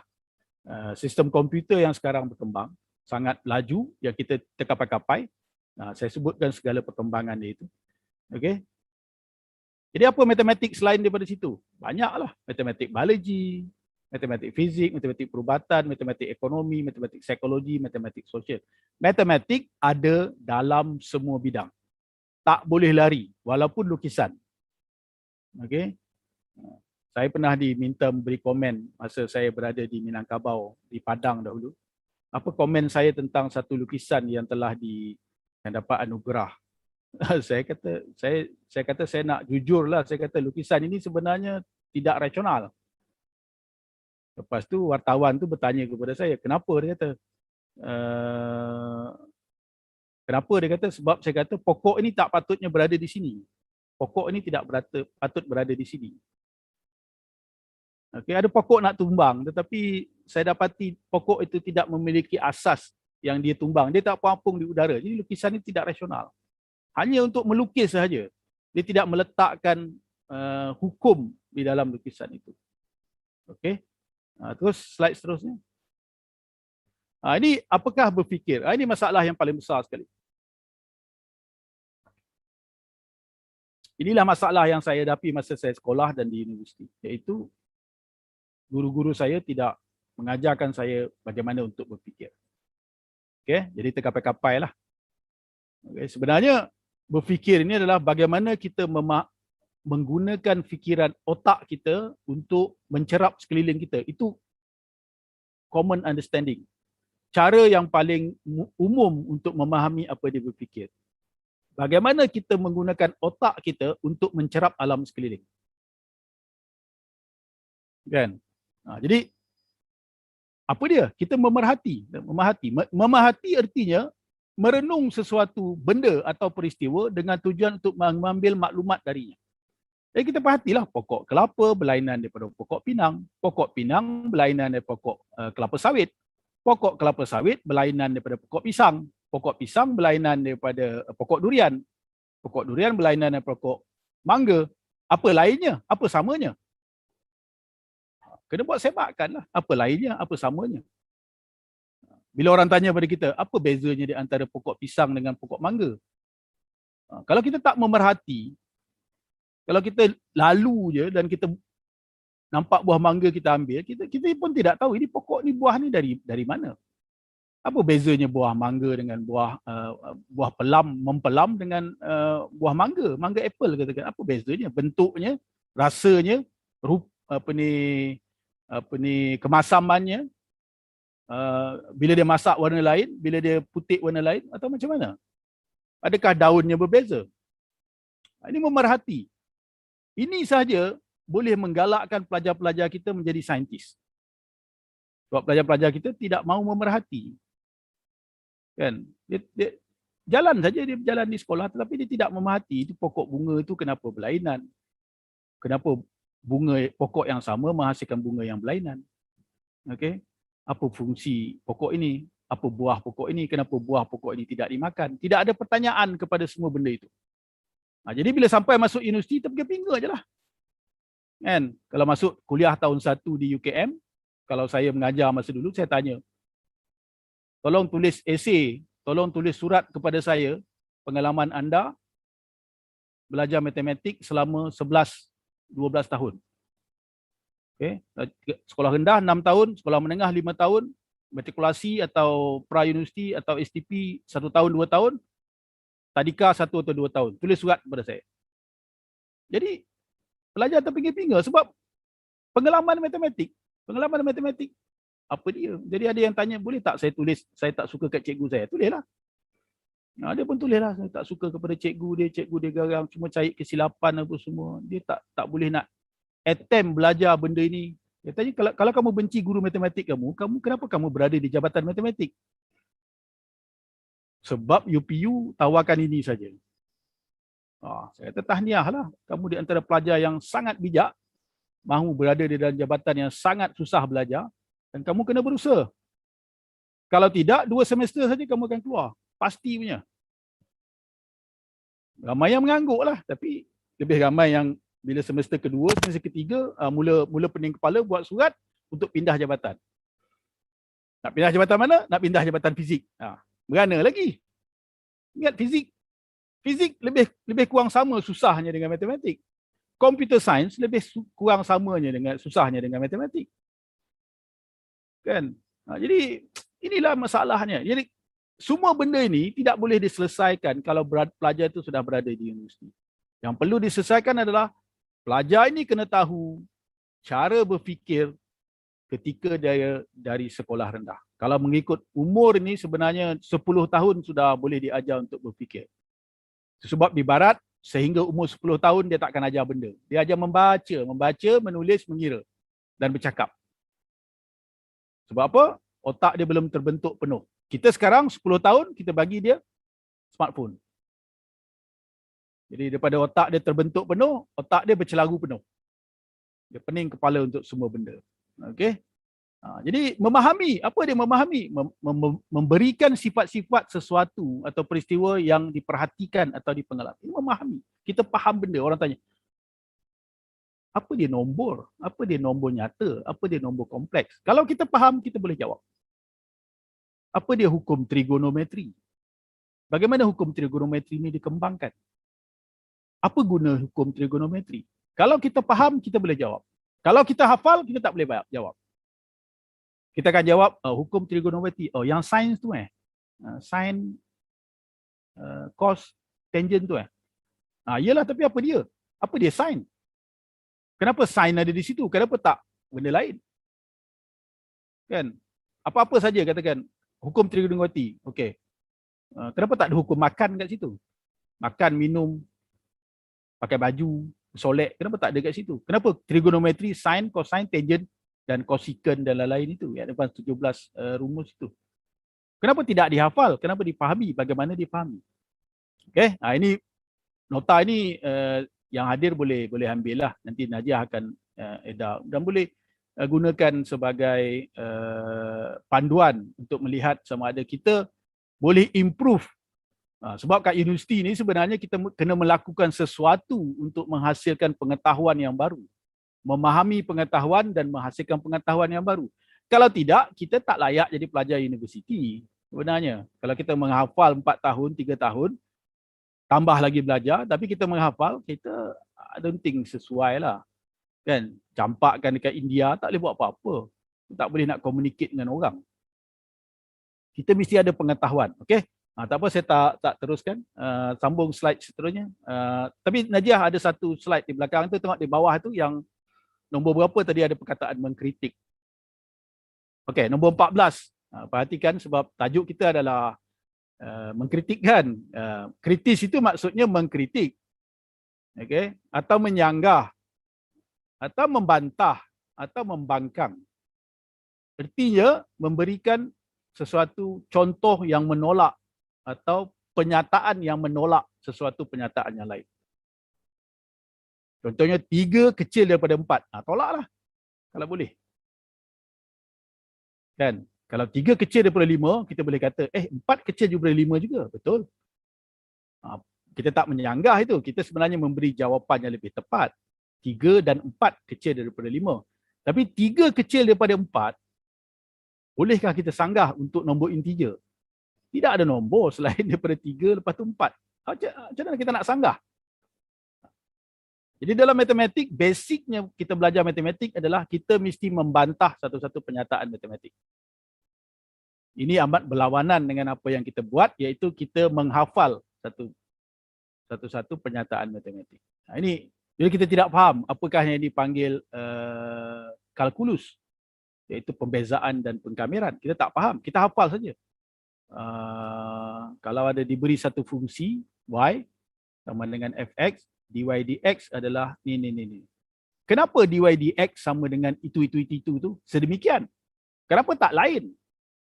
Kan? Kenapa tak dy dx adalah fotosintesis? Kenapa tak demikian? Apa saja? Tak boleh sebab ada peraturan yang menghasilkan dy dx itu. Dy dx itu pun sebenarnya bukan dy dx, bukan. Dia adalah perbezaan kecil pada paksi x menghasilkan perbezaan yang besar pada paksi y. Itu sebenarnya maksud dia. Dy dx, yang bawah dx itu perbezaan kecil kepada paksi x. Bila kita naikkan kepada graf ke atas, dia akan menyentuh pada graf kan? Pada graf. Jadi kita papatkan kepada graf y, dia akan menghasilkan perbezaan yang kecil pada paksi y, iaitu dy. Y sama dengan fx, y sama dengan 2x tambah 4. Perbezaan pada x akan menghasilkan perbezaan pada y. Itu dia sebenarnya dy dx. Yang Newton fikir. Newton dengan Leibniz fikir. Leibniz fikir, Newton xerox. Itu sejarahnya. Leibniz fikir, Newton copy dan kembangkan. Tapi sebenarnya idea ini sudah dikembangkan oleh Althusser. Althusser tahun 1400, 300 atau 400 tahun sebelum Leibniz dengan Newton. Dah dikembangkan. Kalau buka buku matematik Althusser, kita akan dapat lah. Tapi tak adalah dipanggil kalkulus. Dia tak panggil kalkuli. Dia panggil istilahnya yang lain. Dia dalam bidang ilmu handasah, geometri. Okey. Terus slide yang seterusnya. Ada 1926 saya hasilkan, saya tuliskan. Seperti menyerang hujah, mentakrifkan benda, mempertahankan hujah, berteori, mendeduksi, menghasilkan suatu intuisi tentang sesuatu bidang matematik. Dan ada banyak. Bidang berfikir ini sebenarnya terpakai untuk semua bidang yang lain. Dia bukan hanya untuk matematik. Tetapi di dalam matematik dan falsafah, bidang berfikir ini yang paling banyak dipakai, dimanfaatkan. Bersebabkan bidang ini memerlukan kaedah atau cara berfikir yang paling kritis. Baru boleh kita memahami matematik. Saya dulu profesor, saya beritahu, dan kamu boleh baca buku matematik. Kalau tidak, tak boleh baca buku matematik. Kalau untuk membaca buku matematik, kamu kena faham apakah struktur pemikiran di belakang buku itu. Dalam bidang teori set, mantik, topologi, aljabar, teori kumpulan, kalkulus, kalkulus persamaan, matematik ekonomi, kita kena faham apakah pemikiran di sebalik bidang ini. Baru kita boleh buat faham bidang itu dan kemudian kita kembangkan bidang itu. Sekarang, kalau di Malaysia ini sampai tahap PhD pun kita tidak boleh mengembangkan ilmu. Yang kita buat adalah menyalin atau mengulangi ilmu orang lain. Dah supervisor kita tak baca paper yang kita copy itu, kita lulus lah. Cuba supervisor kita baca paper itu. Kan? Atau supervisor kita tak percaya bahawa kita boleh menulis statement itu. Dia akan uji kita. Kan? Kalau saya menyemak tesis PhD, perkara yang pertama saya semak adalah apa sumbangan kamu dalam tesis ini. Kalau dia boleh lepas soalan yang pertama itu, dia mungkin 80% lulus sudah. Kalau dia tidak boleh lepas soalan yang pertama itu, dia mungkin duduk 3 jam keluar peluh dekat tengkuk dia untuk menjawab semua soalan-soalan yang lain yang jauh lebih susah daripada soalan yang pertama. Apakah sumbangan kamu dalam bidang yang kamu kaji ini? Itu fundamental. Untuk memberi sumbangan, kita mesti very critical kepada perkara yang kita kaji. Baru saja kita boleh memberi pandangan yang baru. Terus, apa slide seterusnya saya pun tak ingat.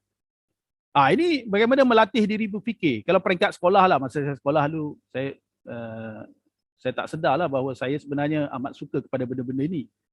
Bila saya dah universiti baru saya tahu, oh rupanya apa yang saya gemar itu bersebabkan banyak daripada yang saya suka bermain itu adalah perkara-perkara yang datang, yang mengembangkan bidang pemikiran. Saya tak tahu. Contohnya main congkak. Kan, main congkak. Saya sentiasa fikir kalau main congkak macam mana nak menang lawan orang ni. Mohammad ni. Dia boleh menang. Kampung sebelah dia sentiasa menang. Tapi macam mana nak menang?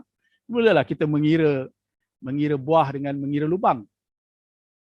Kalau start kat sini bila mati. Kalau start kat sini bila mati. Berapa jangkaan buah kita? Berapa jangkaan buah dia? Kita mula menjangkakan benda. Ini adalah game theory.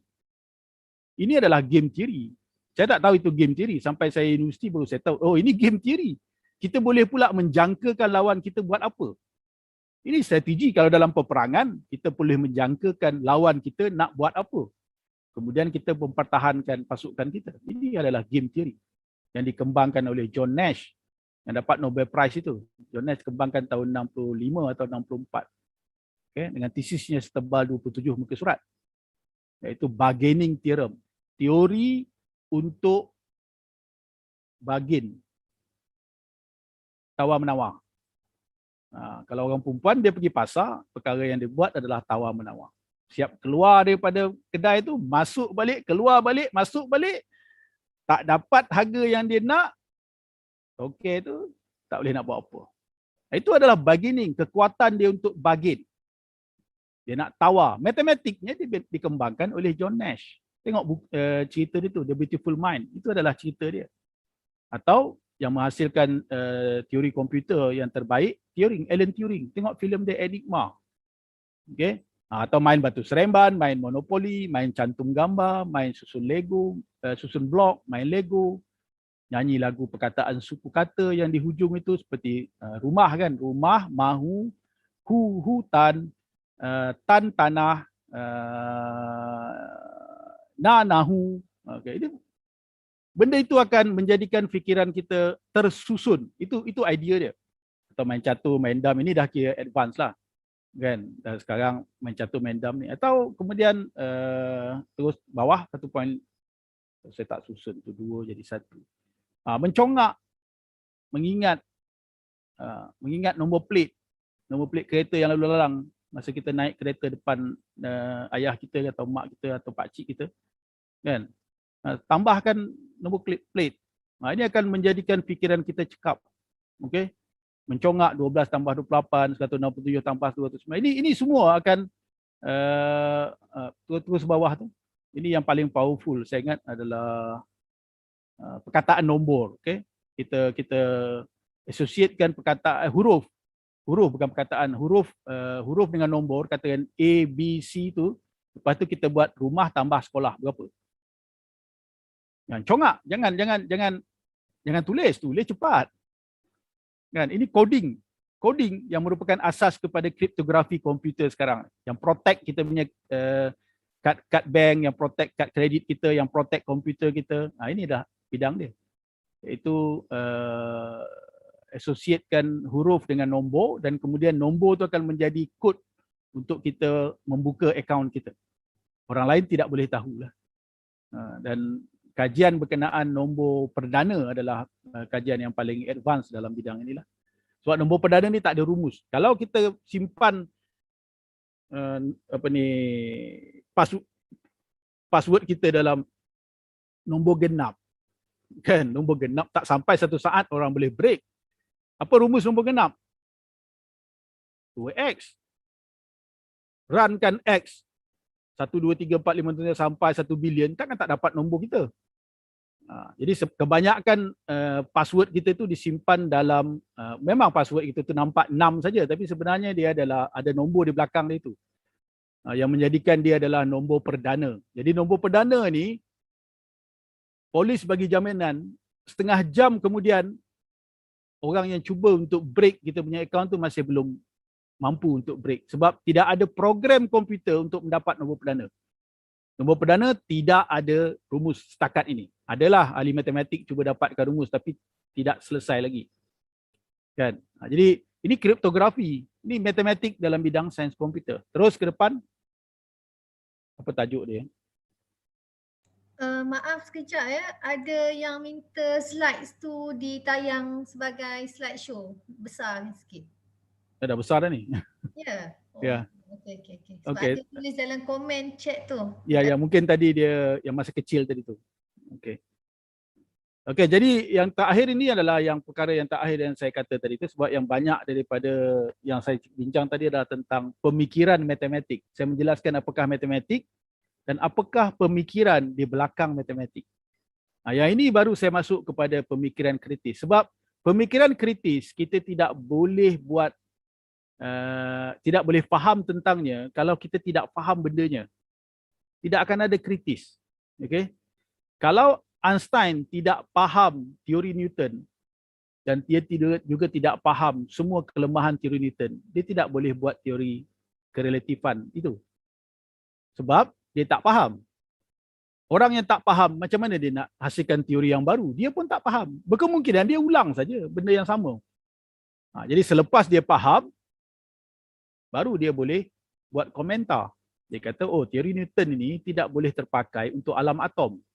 Dalam elektrik dan magnet, teori Newton tidak terpakai. Tidak boleh. Sebab kita tidak boleh melaksanakan semua rumus Newton untuk alam magnet dengan alam elektrik. Tidak boleh.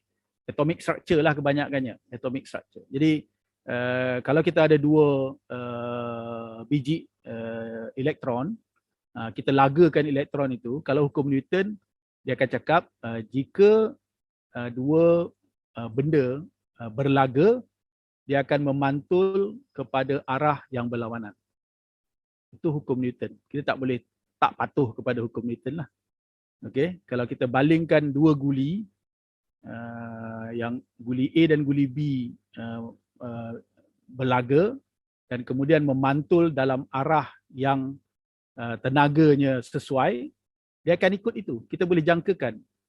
Okay, kalau dia tepat, dia akan berlawan balik ke belakang. Kalau dia tepat begini, dia akan lawan balik ke belakang. Kalau dia CP, dia akan CP. Dia akan mengisih. Tapi kalau elektron, dua elektron, dia berlaga, dia boleh buat apa saja. Okay.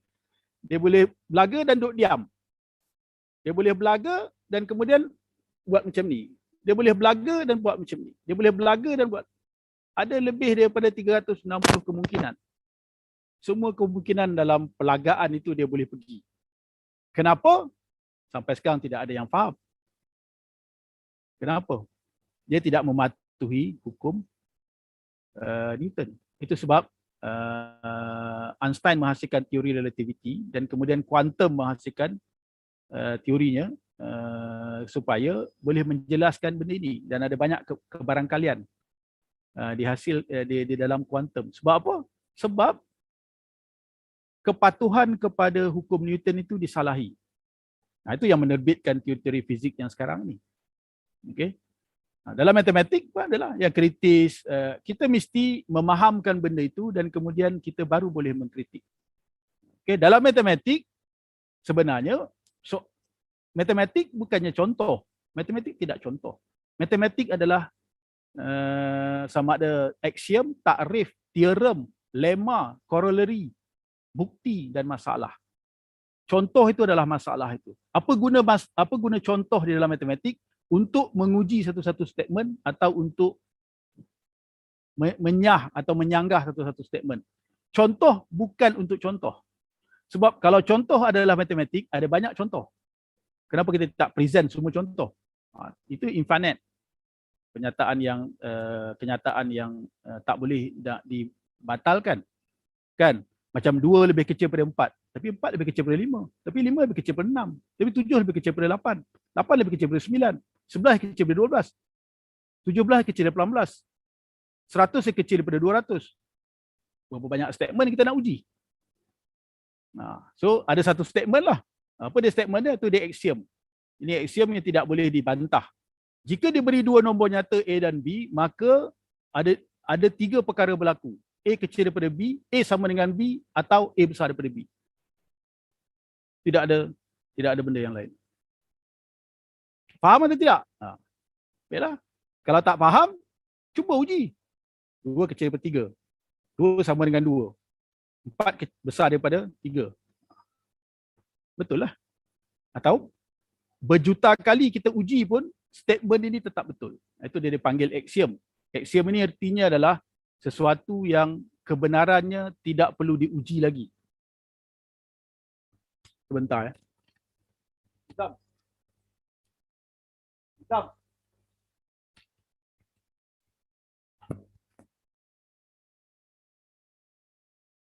Axiom adalah kebenaran yang tidak perlu diuji lagi. Tapi kemudian kebenaran ini menjadi palsu kemudianlah bila bukan yang kebenaran ini, bila banyak kebenaran itu sebenarnya dipatahkan dan dihasilkan kebenaran baru. Ke bawah. Jadi kalau kita faham axiom ini, bagaimana kita nak gunakan axiom ini ujian, bukan ujian. Ujian 1. Bagaimana kenyataan ini digunakan untuk teori fungsi. Naik sikit Nadia. Naikkan sikit slide. Macam mana kita nak gunakan benda ini kepada teori fungsi atau dalam kalkulus pembezaan dan pengkameran? Macam mana kita nak gunakan? Kan? Kalau A kecil daripada B, adakah FA kecil daripada B? FB. Kan? Jadi kalau fungsi itu fungsi linear, kalau A kecil daripada B, memang FA kecil daripada FB. Kalau fungsi itu fungsi linear. Kalau fungsi itu terbalik, dia terbalik daripada linear, kalau A kecil daripada B, FA akan jadi kecil daripada, kalau A kecil daripada B, FA akan besar daripada B. Kalau fungsinya adalah macam ni, terbalik. Dia landas pada XY, bukan menokok. Okey, dia negatif. Kan? Atau kalau fungsi sin, untuk yang menokok A kecil daripada B akan menjadikan FA kecil daripada FB. Tapi untuk yang menurun, A kecil daripada B akan menjadikan FA besar daripada B. Ini adalah kegunaannya dalam fungsi. Dan kritik yang pertama, apakah kenyataan ini berlaku untuk nombor nyata yang diperluas? Okey. Nombor nyata yang kedua ni ada infinity. Adakah infinity lebih kecil daripada infinity tambah 1? Jadi kalau siapa yang belajar matematik agak peringkat tinggi, infinity tidak lebih kecil daripada infinity tambah 1. Infinity mungkin sama dengan infinity tambah 1. Sebab tambah 1 ni tidak ada apa-apa kepada infinity. Tapi ini matematik lain lah. Ini komentar kepada atau kritik kepada statement tadi. Atau kritik yang kedua, adakah statement itu berlaku untuk nombor kompleks?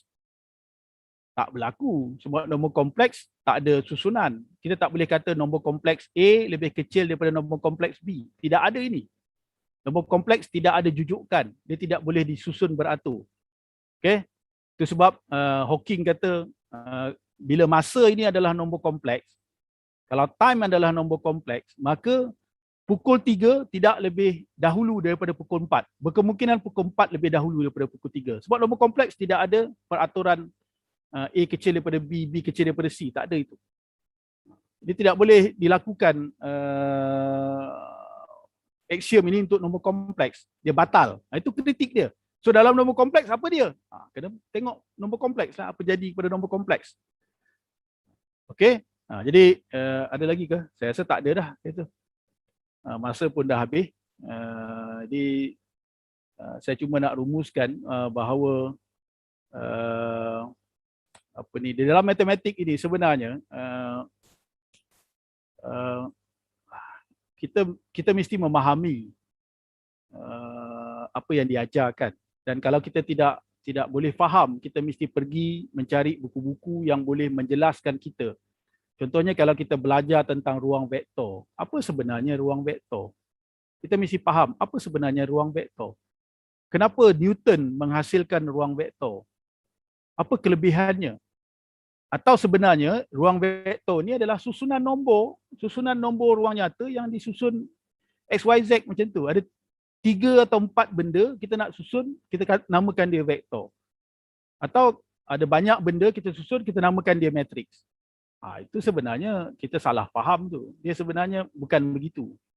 Okey, kita dia ada teori kenapa sesuatu benda itu dikembangkan, dan kemudian bagaimana benda ini sebenarnya dimanfaatkan untuk menjawab isu-isu dalam bidang sains dan matematik pada asasnya.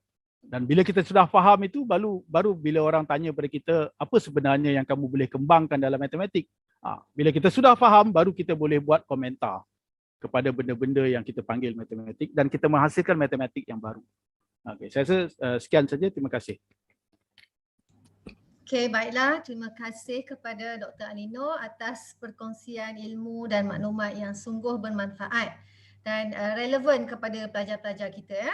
Jadi saya harap pelajar-pelajar semua selepas ni bermotivasilah untuk menyanggah informasi, untuk inilah menjadi membaiki cara berfikir supaya dapat menghasilkan sesuatu result yang positif. Okey. Jadi sebenarnya saya boleh buat kesimpulan juga, sesuatu tu kita kena faham dahulu maksud kita kena analyse dulu info tu, barulah kita boleh buat satu pandangan yang kritikal ke proses menganalisis tu kena ada Okey. So seperti yang kita janjikan ada question and answer session. Jadi saya ada satu soalan daripada pelajar, from KMPh Zulhusni. Dia tanya, hello, can I ask how to be a critical thinker for some situations such as in examination or in classroom? Jadi yang ni lebih kepada Dr. Doria ke macam mana ni? Ya.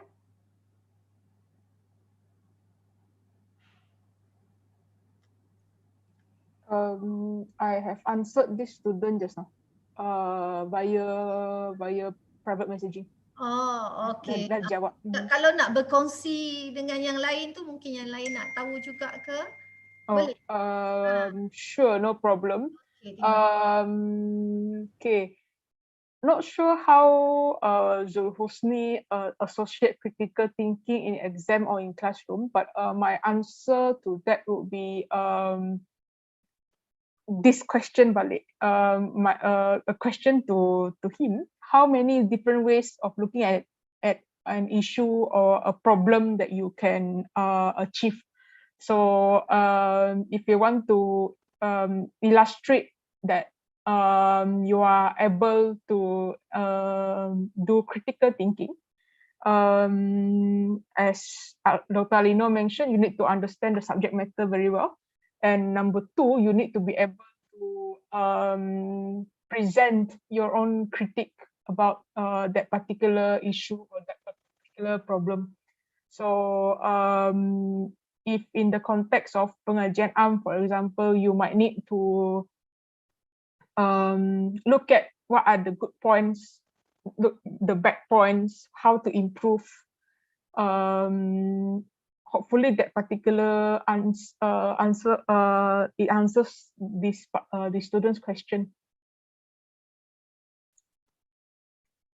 Okay, thank you Dr. Doria. Boleh saya jawab bagi pihak kalau bidang Boleh, matematik. boleh.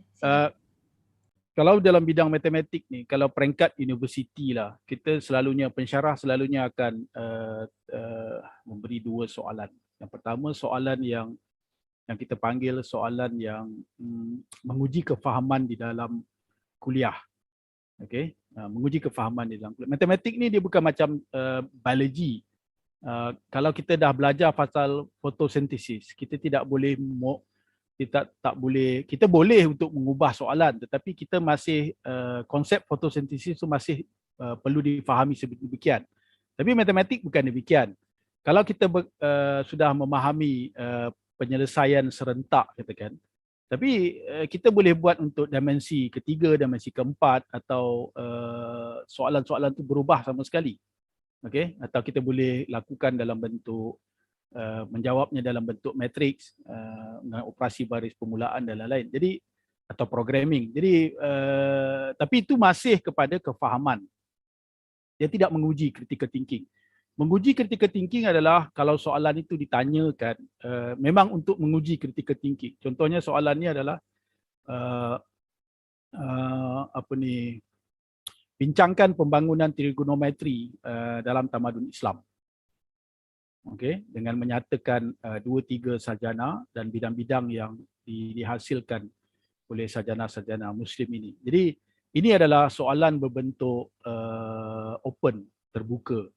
Jadi kita tidak akan tidak masuk akal kalau ada 2 pelajar di situ menjawabnya dengan sama. Tidak masuk akal. Kalau buat esei pun, kalau mereka menjawabnya dengan sama, itu tidak masuk akal.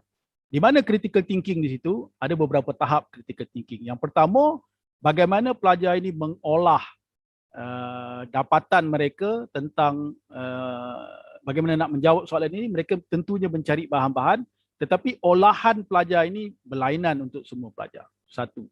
Yang kedua, berkemungkinan pelajar ini mahu melihat sumbangan sarjana-sarjana itu dalam bentuk yang kritikal. Contohnya, katakan di dalam bukan konteks trigonometri, boleh juga trigonometri. Katakan al-Khwarizmi, intention al-Khwarizmi ketika menghasilkan teori kelengkungan geometri adalah untuk menetapkan arah kiblat. Sebab ketika al-Khwarizmi berada di India, beliau tahu bahawa bumi ini sfera. Bumi ini bukan rata. Jadi garis lurus tidak akan mengarah kita kepada kiblat. Yang akan mengarah kita kepada kiblat adalah garis lengkung. Kalau kita di Malaysia ini pun, kalau kita sembahyang ke arah kiblat, sebenarnya di hadapan kita bukan kiblat. Di hadapan kita adalah langit. Sebab bumi ini bulat melengkung seperti belon. Jadi kalau kita buat garisan di satu tempat, kita terus luar, kita akan keluar daripada belon itu. Kita kena buat kelengkungan. Garis lengkung. Jadi garis lengkung ini diasaskan oleh teori. Garis lengkung memang dah ada semenjak di Greek, tapi penggunaannya dalam menentukan arah kiblat diasaskan oleh al-Khwarizmi. Jadi ini adalah boleh dikatakan suatu bentuk critical thinking. Bahawa motivasi al-Khwarizmi mentakrifkan semula garis lengkung atau kelengkungan bukan semata-mata bersifat geometri. Dia bersifat syariah atau teologi. Okay? Jadi itu kalau pelajar itu boleh membaca bahan itu, dia akan plan idea-idea ini dalam bentuk yang sangat inovatif, kreatif, kritis, informatif dan berbagai-bagai bentuk. Okey. Jadi saya adalah kalau saya dalam setiap tahun akan menyemak esei-esei falsafah dalam International Philosophy Olympiad tu, kalau kita dapat esei yang kreatif, kita pun teruja, kita hantar email kepada kawan-kawan di tempat lain kata, wah ini esei ni menakutkanlah nak baca, ini kena bagi 9/10 ni. Dan kawan-kawan kata, macam mana esei ni? Wah, tengok pelajar ini bagaimana dia menganalisa katakan krisis ekonomi dunia, krisis kewangan dunia. Macam mana dia menganalisa? Dia pun memberi hujah-hujah yang mengambil hujah-hujah Aristotle kadang-kadang ambil hujah Hegel, Immanuel Kant, teori-teori ekonomi, teori globalisasi. Jadi kita tahu bahawa pelajar ini memiliki pembacaan yang luas dan kemudian dia boleh berhujah di dalam tugasan mereka. Tapi itulah sekali lagi, kalau ujian, kalau ujian atau ujian akhir pun paling tinggi pun dia akan bagi kita 3 jam untuk menjawab. Jadi kita cuma mungkin ada 2 muka surat untuk menjawab dengan baik lah. Yang bahagian yang kritis ini. Kalau kita gunakan masa berlebih, kita dah lepas daripada itulah. Tapi itu sebab saya tak suka ujian final ni. Saya selalunya akan suka kalau pelajar-pelajar akan ada assignment mingguan supaya pelajar ini boleh berkreatif, mencungkil maklumat, mengarang, berhujah, menolak hujah, membantah hujah, memberi hujah sendiri dan lain-lain. Jadi ini akan mengembangkan cara mereka berfikirlah. Itu dalam matematik yang saya selalu buat. Terima kasih. Okey, baiklah, terima kasih. Ada lagi soalan daripada pelajar, antara ilmu dan pengalaman yang mana lebih penting? Dan yang kedua dari pelajar yang sama, kenapa pelajar tak diajar untuk cara berfikir sejak dari kecil? Itu 2 soalan dulu. Siapa yang nak respon ni, antara Dr. Alinor ataupun Dr. Doria lah ya. Soalan yang pertama tu, ilmu dan pengalaman yang mana lebih penting? Yang kedua, kenapa critical thinking ni tidak diajar daripada kecil?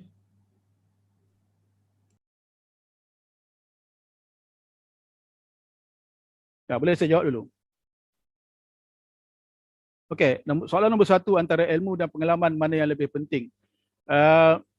Dia kita kena jawab ni secara logik lah. Kalau kita diberi ilmu tanpa pengalaman, adakah kita boleh berfungsi?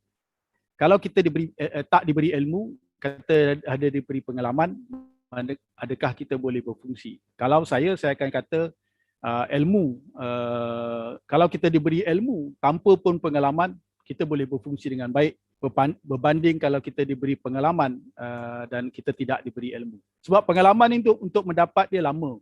Okey. Kalau kita ambil satu contoh lah kan, ada kawan saya mengkaji pembinaan kapal di Pulau Duyung di Terengganu. Jadi pakcik yang atuk yang buat kapal itu, kapal yang berharga juta-juta itu, kapal layar, dia tidak ada pun berpandu kepada mana-mana tulisan guru dia. Okey, tidak ada. Dia tidak praktik itu, dan anak murid dia juga tidak praktik menulis itu. Jadi kalau tanya kepada tok guru tukang ini, dia akan kata, mu duduk dengan aku 40 tahun. Mu duduk dengan aku 40 tahun dan kamu boleh buat kapal. 40 tahun memerhati dia menebang pokok, membuat twist, membakar kait, membakar papan. 40 tahun. Ada satu orang yang sedang belajar dengan dia 20 tahun. Belum lagi, dia kata 20 tahun belum lagi. Jadi pengalaman, untuk mendapat pengalaman tentang pembuatan kapal memerlukan sekurang-kurangnya 40 tahun. Pakcik tu pun umur dia baru meninggal dalam 2-3 bulan ini. Dia pun masa dia meninggal dunia tu ada orang hantar dari Jerman kepada saya Facebook. Dia kata, betul ke pakcik itu sudah meninggal dunia? Saya pun tahu daripada kawan yang buat PhD inilah. Ya, saya kata, oh sayang sekali. Dia kata, Malaysia sudah kehilangan seorang pembuat kapal yang sangat mahir. Jadi pakcik ini ada pengalaman lebih daripada 50 tahun membuat kapal. Okey, dan anak murid dia yang sedang belajar sekarang sudah 20 tahun. Dia pun kata belum boleh buat lagi. Sebab ada banyak benda yang tidak difahami. Namun kalau kita merekodkan semua benda ini, kita boleh buat 40 tahun itu dalam masa 1 tahun dengan membuat uji kaji makmal yang banyak. Ini sebenarnya kenapa kapal Eropah boleh mengalahkan kapal Melayu. 200 tahun yang lepas, kalau di tempat di semenanjung Tanah Melayu ni, di keliling ini kapal orang Melayu semua 200 tahun yang lepas. Kan, di Selat Melaka depan saya duduk di Bandar Baru Wangi, di Selat Melaka di depan ini, rekod Belanda tahun 1700, beratus kapal orang Melayu. Saya ada rekod itu, beratus kapal orang Melayu lalu di Selat Melaka. Masa ni Eropah belum ada kapal besi. Mereka tak boleh buat kapal. Mereka terpaksa gunakan kapal ini. Kapal mereka pun kapal kayu yang dibuat mungkin oleh Arab ke. Mereka tak belajar lagi tentang ini. Mereka sedang belajar. 200 tahun ke belakang ini yang mereka belajar membuat kapal besi. Kan? Barulah mereka tahu apa dia daya apungan sebab besi tenggelam. Kalau kayu memang sudah ada daya apungan pada kayu itu. Jadi kekuatan ilmu itu adalah kekuatan sains dan teknologi itulah yang boleh take over ribuan tahun punya pengalaman orang Melayu dalam pembuatan kapal dalam hanya kurang daripada 50 tahun Eropah membuat kapal. Okey, dan sekarang kapal Melayu kita mungkin gelak saja. Kapal Melayu yang ada dekat kedai tom yam tu yang ada kapal tempat ikan tu itu je kita anggap macam tu, atau yang tersadai dekat muzium dekat Kedah tu. Yang dekat Lebah Bujang, muzium Lebah Bujang kat luar tu ada 7 atau 8 kapal Melayu itu ke kapal Melayu. Jadi ini beza di antara pengalaman dengan ilmu. Okey, tapi tidak dinafikan bahawa orang yang berilmu dia memerlukan pengalaman untuk yang agak baik untuk bukan setakat menguasai, untuk menyebarkan ilmunya dia memerlukan pengalaman yang banyak. Dia perlu memahami macam pensyarah dan guru. Mereka ini dengan ilmu mereka perlukan pengalaman untuk mengajar, memahami bagaimana seorang kanak-kanak itu boleh ditwist pemikiran dia supaya dia menjadi lebih pandai. Cara kanak-kanak itu berfikir berlainan. Kalau 40 pelajar kita itu mungkin ada 7 atau 8 cara berfikir yang berlainan. Dan datang dari keluarga yang berlainan, datang dari bangsa yang berlainan, dari pendidikan keluarga yang berlainan, dia membawa satu set pemikiran yang berlainan. Jadi kita perlu ada pengalaman sebagai seorang pengajar untuk memahami bagaimana kanak-kanak yang berlainan ini kita boleh bawa kepada pengetahuan atau pemerolehan pengetahuan yang banyak. Okey, sebab matlamat kita menjadi guru atau menjadi pensyarah lah untuk melatih murid-murid yang kita didik ini supaya boleh menimba pengetahuan yang banyak. Kan kita bukan, saya tak tahulah kalau kita jadi pensyarah kemudian pelajar kita dah grad jabatan matematik, lepas tu kita kata dia ni nak jadi penoreh getah saja. Saya tak tahulah kalau macam tu. Kan? Tak tahulah kalau ada macam tu kan. Peliklah kan. Ayah saya seorang penoreh getah, dia akan cakap, buat apa kau ajar budak-budak tu matematik? Kalau nak noreh kotah ikut dan ping noreh kotah je lah. Tak payahlah belajar kat UKM kan. Kalau nak noreh kotah, nak jual burger. Kan? Kalau itu matlamat dia buat belajar tinggi-tinggi, lepas tu dia nak jual burger saja, saya rasa itu defeat the purpose lah. Buat apa buat universiti kan? Atau nak menyelamatkan hujah saja bolehlah. Dah tak dapat cari kerja, kita kata kita jual burger lah. Atau bertani ke apa ke. Dan itulah, nanti saya jawab yang lagi satu tu lah. Terima kasih. Okay, thank you. And to those who are asking, some of your question have been responded by Dr. Doria in the chat room ya. Ada Dr. Doria dah respon pada soalan-soalan ya. Naili Atizah tu dalam chat room tu dah dijawab ya. Okay, ni saya ambil soalan daripada YouTube. Okay, dari Nurul Anis Amira. Assalamualaikum Doktor, what can we do to improve our critical thinking, especially those yang struggle in mathematics? Okay, saya rasa jelas yang ni untuk Dr. Alinor lagi sekali ya. Okay. Perkara yang pertama perlu dilakukan untuk dalam siapa yang sama ada dalam bidang matematik, dalam bidang sains matematik atau dalam bidang yang berkait kepada matematik. Perkara yang pertama sekali perlu dilakukan adalah cuba faham apakah yang dipanggil logical inference. Sebab ilmu ini, macam mana sekalipun ilmu manusia, dia mesti mematuhi apa yang dipanggil logical inference atau penghujahan logik. Okey? Dia mesti, jika A mengimplikasikan B, B mengimplikasikan C, maka A mengimplikasikan C. Yang tidak mematuhi ini adalah metafizik atau ilmu ketuhanan. Tuhan memang dia tidak akan tidak memerlukan sebab untuk dia memberikan sesuatu. Macam sekarang pun orang tak boleh jawab kenapa Nabi Isa dan Nabi Muhammad diberikan wahyu. Mana ada orang boleh jawab? Boleh je Tuhan pilih yang lain. Tapi kenapa pilih Nabi Isa? Tak ada siapa yang jawab. Tidak ada logik kepada itu. Okey, tidak ada logik kepada itu. Tapi kalau setakat sains, aljabar, apa benda semua ni, matematik, fizik, kimia, biologi, computer science, kejuruteraan, perubatan ini semuanya adalah logical inference. Okey. Dalam COVID ini pun kita tahu macam mana logical inference ini berterabur. Kita pun tahu. Okay, sekejap kata boleh, sekejap kata tak boleh, sekejap kata tunggu dulu, sekejap kata dah lepas, sekejap. Jadi ini kan kita faham logical inference. Jadi luruskan apa yang dipanggil penghujahan logik atau logical inference ini. Ambil buku What is Logical Inference atau apakah penghujahan logik. Tak kira dalam bahasa Melayu, dalam bahasa Inggeris, dalam bahasa Jerman, dalam bahasa Tamil ke. Tapi kita faham bahawa logical inference itu adalah penghujahan yang tersusun. Yang mula dengan mula, yang tengah dengan mula, tengah yang akhir dengan akhir. Dia tidak yang mula dengan akhir, yang akhir dengan mula, yang tengah dengan mula. Bukan. Dia mesti yang mula-mula, yang tengah-tengah, yang akhir-akhir. Itu logical inference. Dan sains adalah logical inference. Okay? Kalau belajar, siapa yang belajar programming language, dia tahulah apa dia logical inference ni. Okay? Kalau programming language kan, macam selalu dalam Facebook orang tanya kan, 2 tambah 4 kali 6, berapa jawapan dia kan? 2 tambah 4 kali 6. Ada yang kata kali ni dulu baru tambahkan, ada yang kata tambah dulu kali-kali kan. Itu jawapan, itu sebab sekarang logical inference mesin atau manusia. Kalau manusia ni membaca dari kiri ke kanan, kalau mesin dia akan darab dahulu. Sebab mesin dia bukan manusia.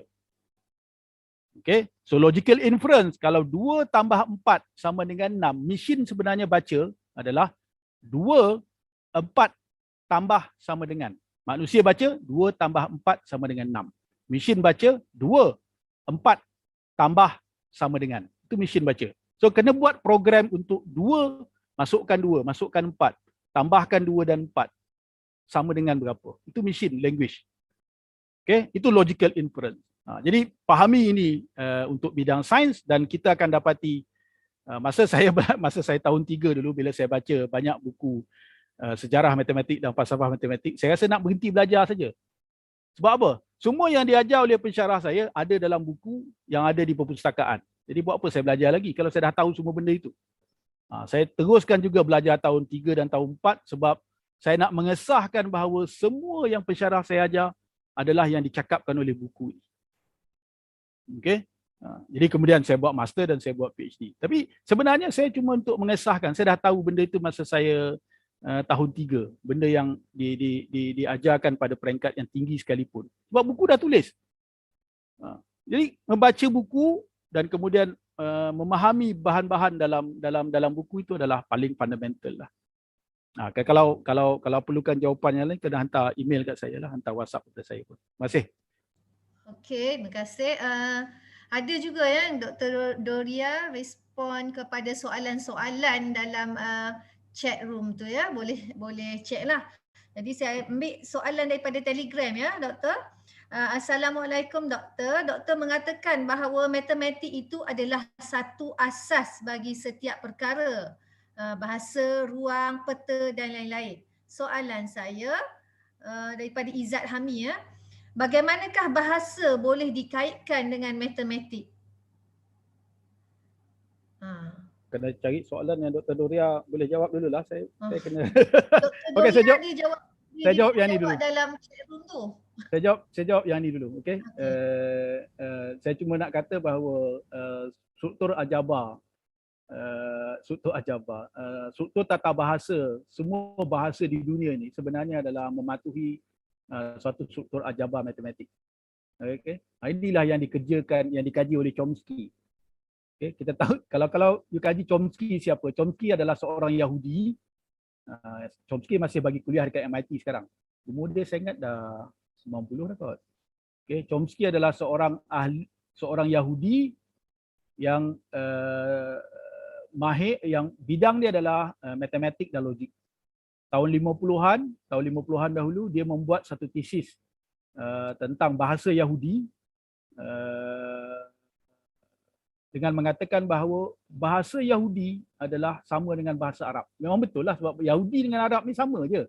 Dia macam orang Jawa dengan orang Melayu.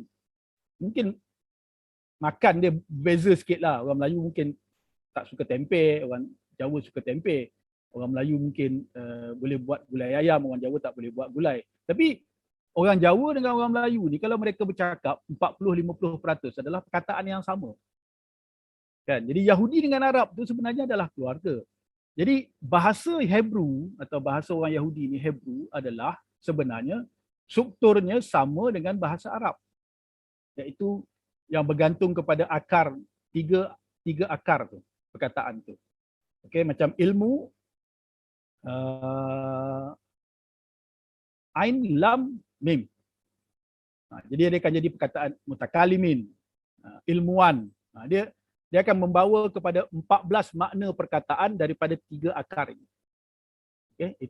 Itu baru disedari oleh Yahudi pada tahun 17 lebih. Padahal Arab sudah sedar itu pada tahun 900 Masihi.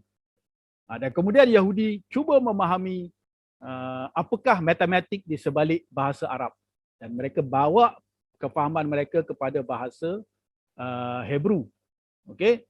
Dan Chomsky lah juga orang yang mengatakan bahawa sebenarnya seluruh bahasa di dunia ini berasal dari satu tata bahasa yang sama. Ini tesis dia. Yang banyak orang kata salah lah. Tapi kalau kita baca ayat Quran kan, apa yang dia ajar kepada Adam. Aku ajarkan Adam benda, nama-nama benda. Dia tak kata aku ajarkan Adam nama-nama benda dalam bahasa Arab. Tak. Dia kata aku ajarkan Adam nama-nama benda supaya dia mengetahui. Jadi ketika Tuhan mengajarkan Adam nama-nama benda ni, apakah bahasa yang Tuhan guna untuk mengajar Adam? Dan Adam faham. Adakah Adam memahami air seperti air atau air seperti water? Batu, stone atau batu-batu? Jadi ini adalah teori bahasa. Dan Chomsky menunjukkan bahawa teori-teori bahasa ini, walaupun ramai yang menyanggah dan dia pun keliru tentang perkara ini, ada struktur matematiknya, ada struktur logiknya. Dia bukan matematik lah. Kan kalau matematik ada yang kata ada vector space, itu tak ada. Dia ada struktur logiknya. Maksudnya ada peraturan yang memugari atau memegang semua struktur-struktur tata bahasa ini. Dan apakah strukturnya? Itu terpulang kepada research lah. Saya sedang mengkaji tata bahasa Melayu ni, itu tak jumpa strukturnya. Sangat susah. Tata bahasa Melayu kuno hampir tidak difahami. Tata bahasa kalau setakat arakian sedemikianlah, itu dalam Silalatus Salatin itu masih boleh baca. Tapi kalau yang bahasa kurun yang ke-7, kurun yang ke-5 itu langsung tidak boleh difahami. Maksudnya semua perkataannya sudah bahasa Melayu tidak faham sekarang. Okey. Jadi apa sebenarnya struktur di sebalik tata bahasa ini? Ahli matematik kata adalah struktur aljabar. Okey, saya boleh, siapa yang berminat, saya boleh hantar paper yang saya fotokopi mungkin 15-20 tahun yang lepas lah. Saya boleh hantar. Grammar as a trivial algebra, algebraic structure. Jadi perkara-perkara macam ni. Okey, tapi saya nak jawab soalan yang tadi tu yang moderator kata siapa tadi? Kenapa critical thinking tidak diajarkan di sekolah? Kenapa pelajar tidak diajar untuk cara berfikir sejak kecil? Ya. Ini sebenarnya okey, kalau kita membaca sedikit Piaget, orang yang membuat revolusi pemikiran di Amerika ni, walaupun dia France. Dia kata sebenarnya kanak-kanak ini tak salah saya berkembang dalam 3 atau 4 tahap. Yang pertama, kanak-kanak itu berkembang sebagai seorang kanak-kanak lah sehingga umur dia dalam 4 tahun. Dia, kalau kita bagi dia makan, dia kejar. Kalau kita tak bagi dia makan, dia menangis. Sehingga dia 4 tahun. Maksudnya intention dia adalah material. Okay? Intention dia adalah material. Tapi kemudian bila kanak-kanak itu melepasi umur 4 tahun, ini 4, 5, 6, 7, 8, 9, 10 ini adalah kognitif. Bahagian kognitif, bahagian fikiran dia sedang maju ke depan. Itu sebab jangan bagi dia handphone. Sebab dia tak boleh handle maklumat yang terlalu banyak. Okay? Dia perlukan, masa ini kita perlu ajar anak-anak kita atau adik-adik kita supaya mereka bertutur dengan baik, tahu mengira, tahu membaca dengan baik dan ada sikap yang baik kepada pengetahuan. Sehingga umur dia 10 tahun. Dan kemudian 10 hingga 17, 16 tahun. Ini adalah di mana seorang kanak-kanak itu memperkukuhkan bahagian kognitif dia.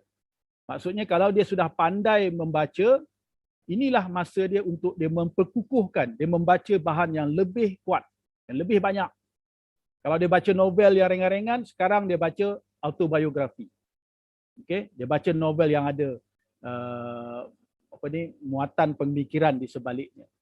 Okey, itu sehingga umur 16 tahun.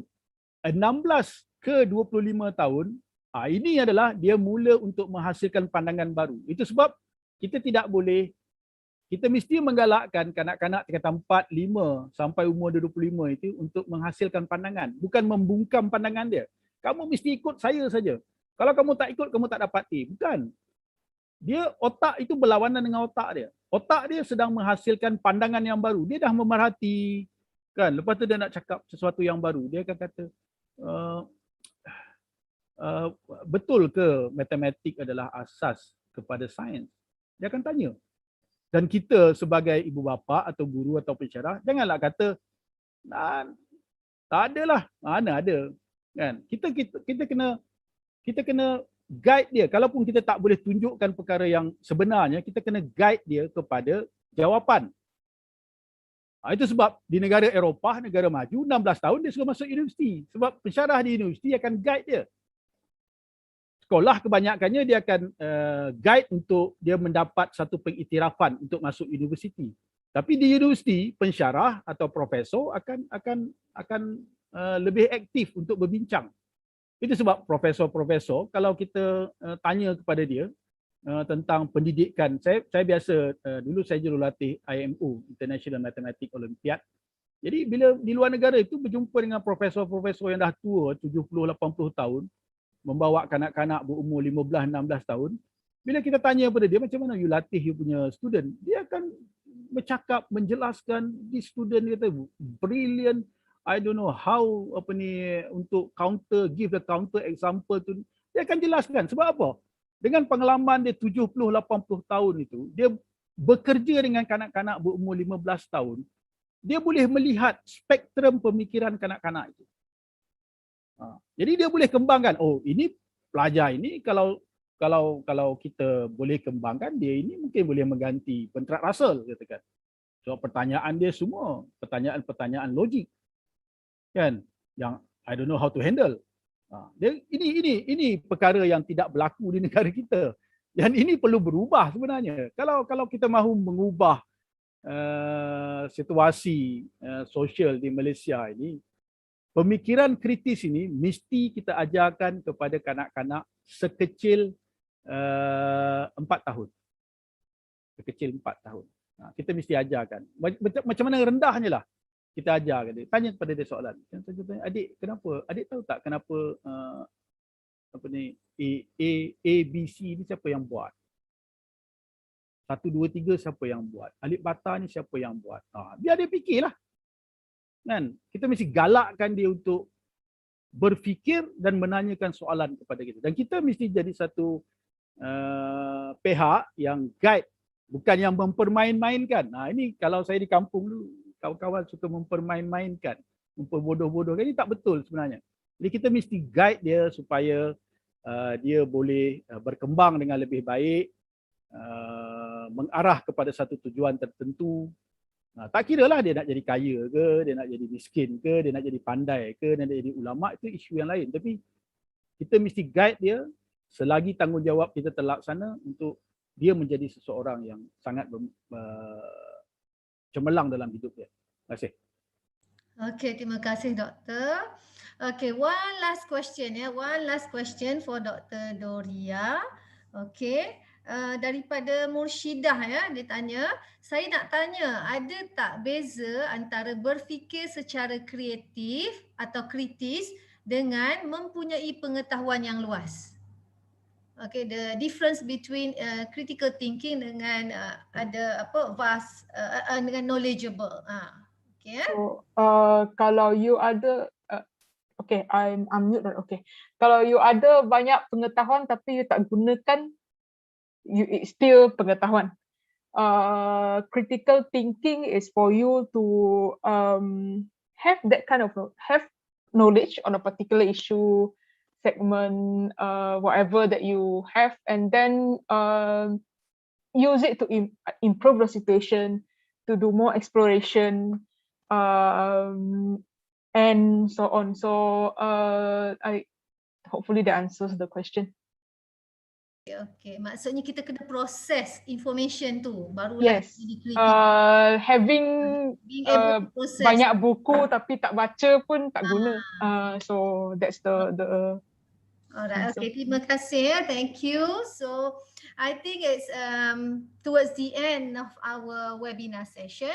Okay, I hope that all of you found this webinar session informative and useful and put into practice whatever lessons or input that we have learned from the lesson, from the session. Okay, so our webinar about critical thinking in language and mathematics is coming to an end. We would like to express our heartfelt thanks to Director of Pahang Matriculation College, Head of English Unit, all the committee members, and special thanks to our distinguished speakers, Dr. Doria Abdullah and Dr. Mohammad Alinor bin Abdul Kadir, KRITIKOS Malaysia, Cik Najihah, Persatuan Pendidikan Falsafah dan Pemikiran Malaysia, PPFPM, and not forgotten to all the participants who join us today. Okay. Dan satu lagi peringatan ya, jangan lupa untuk submit attendance ya untuk pemprosesan your e-certificate. So with this, thank you once again everyone for making this event a success. Okay, jadi Assalamualaikum warahmatullahi wabarakatuh dan salam sejahtera. Salam.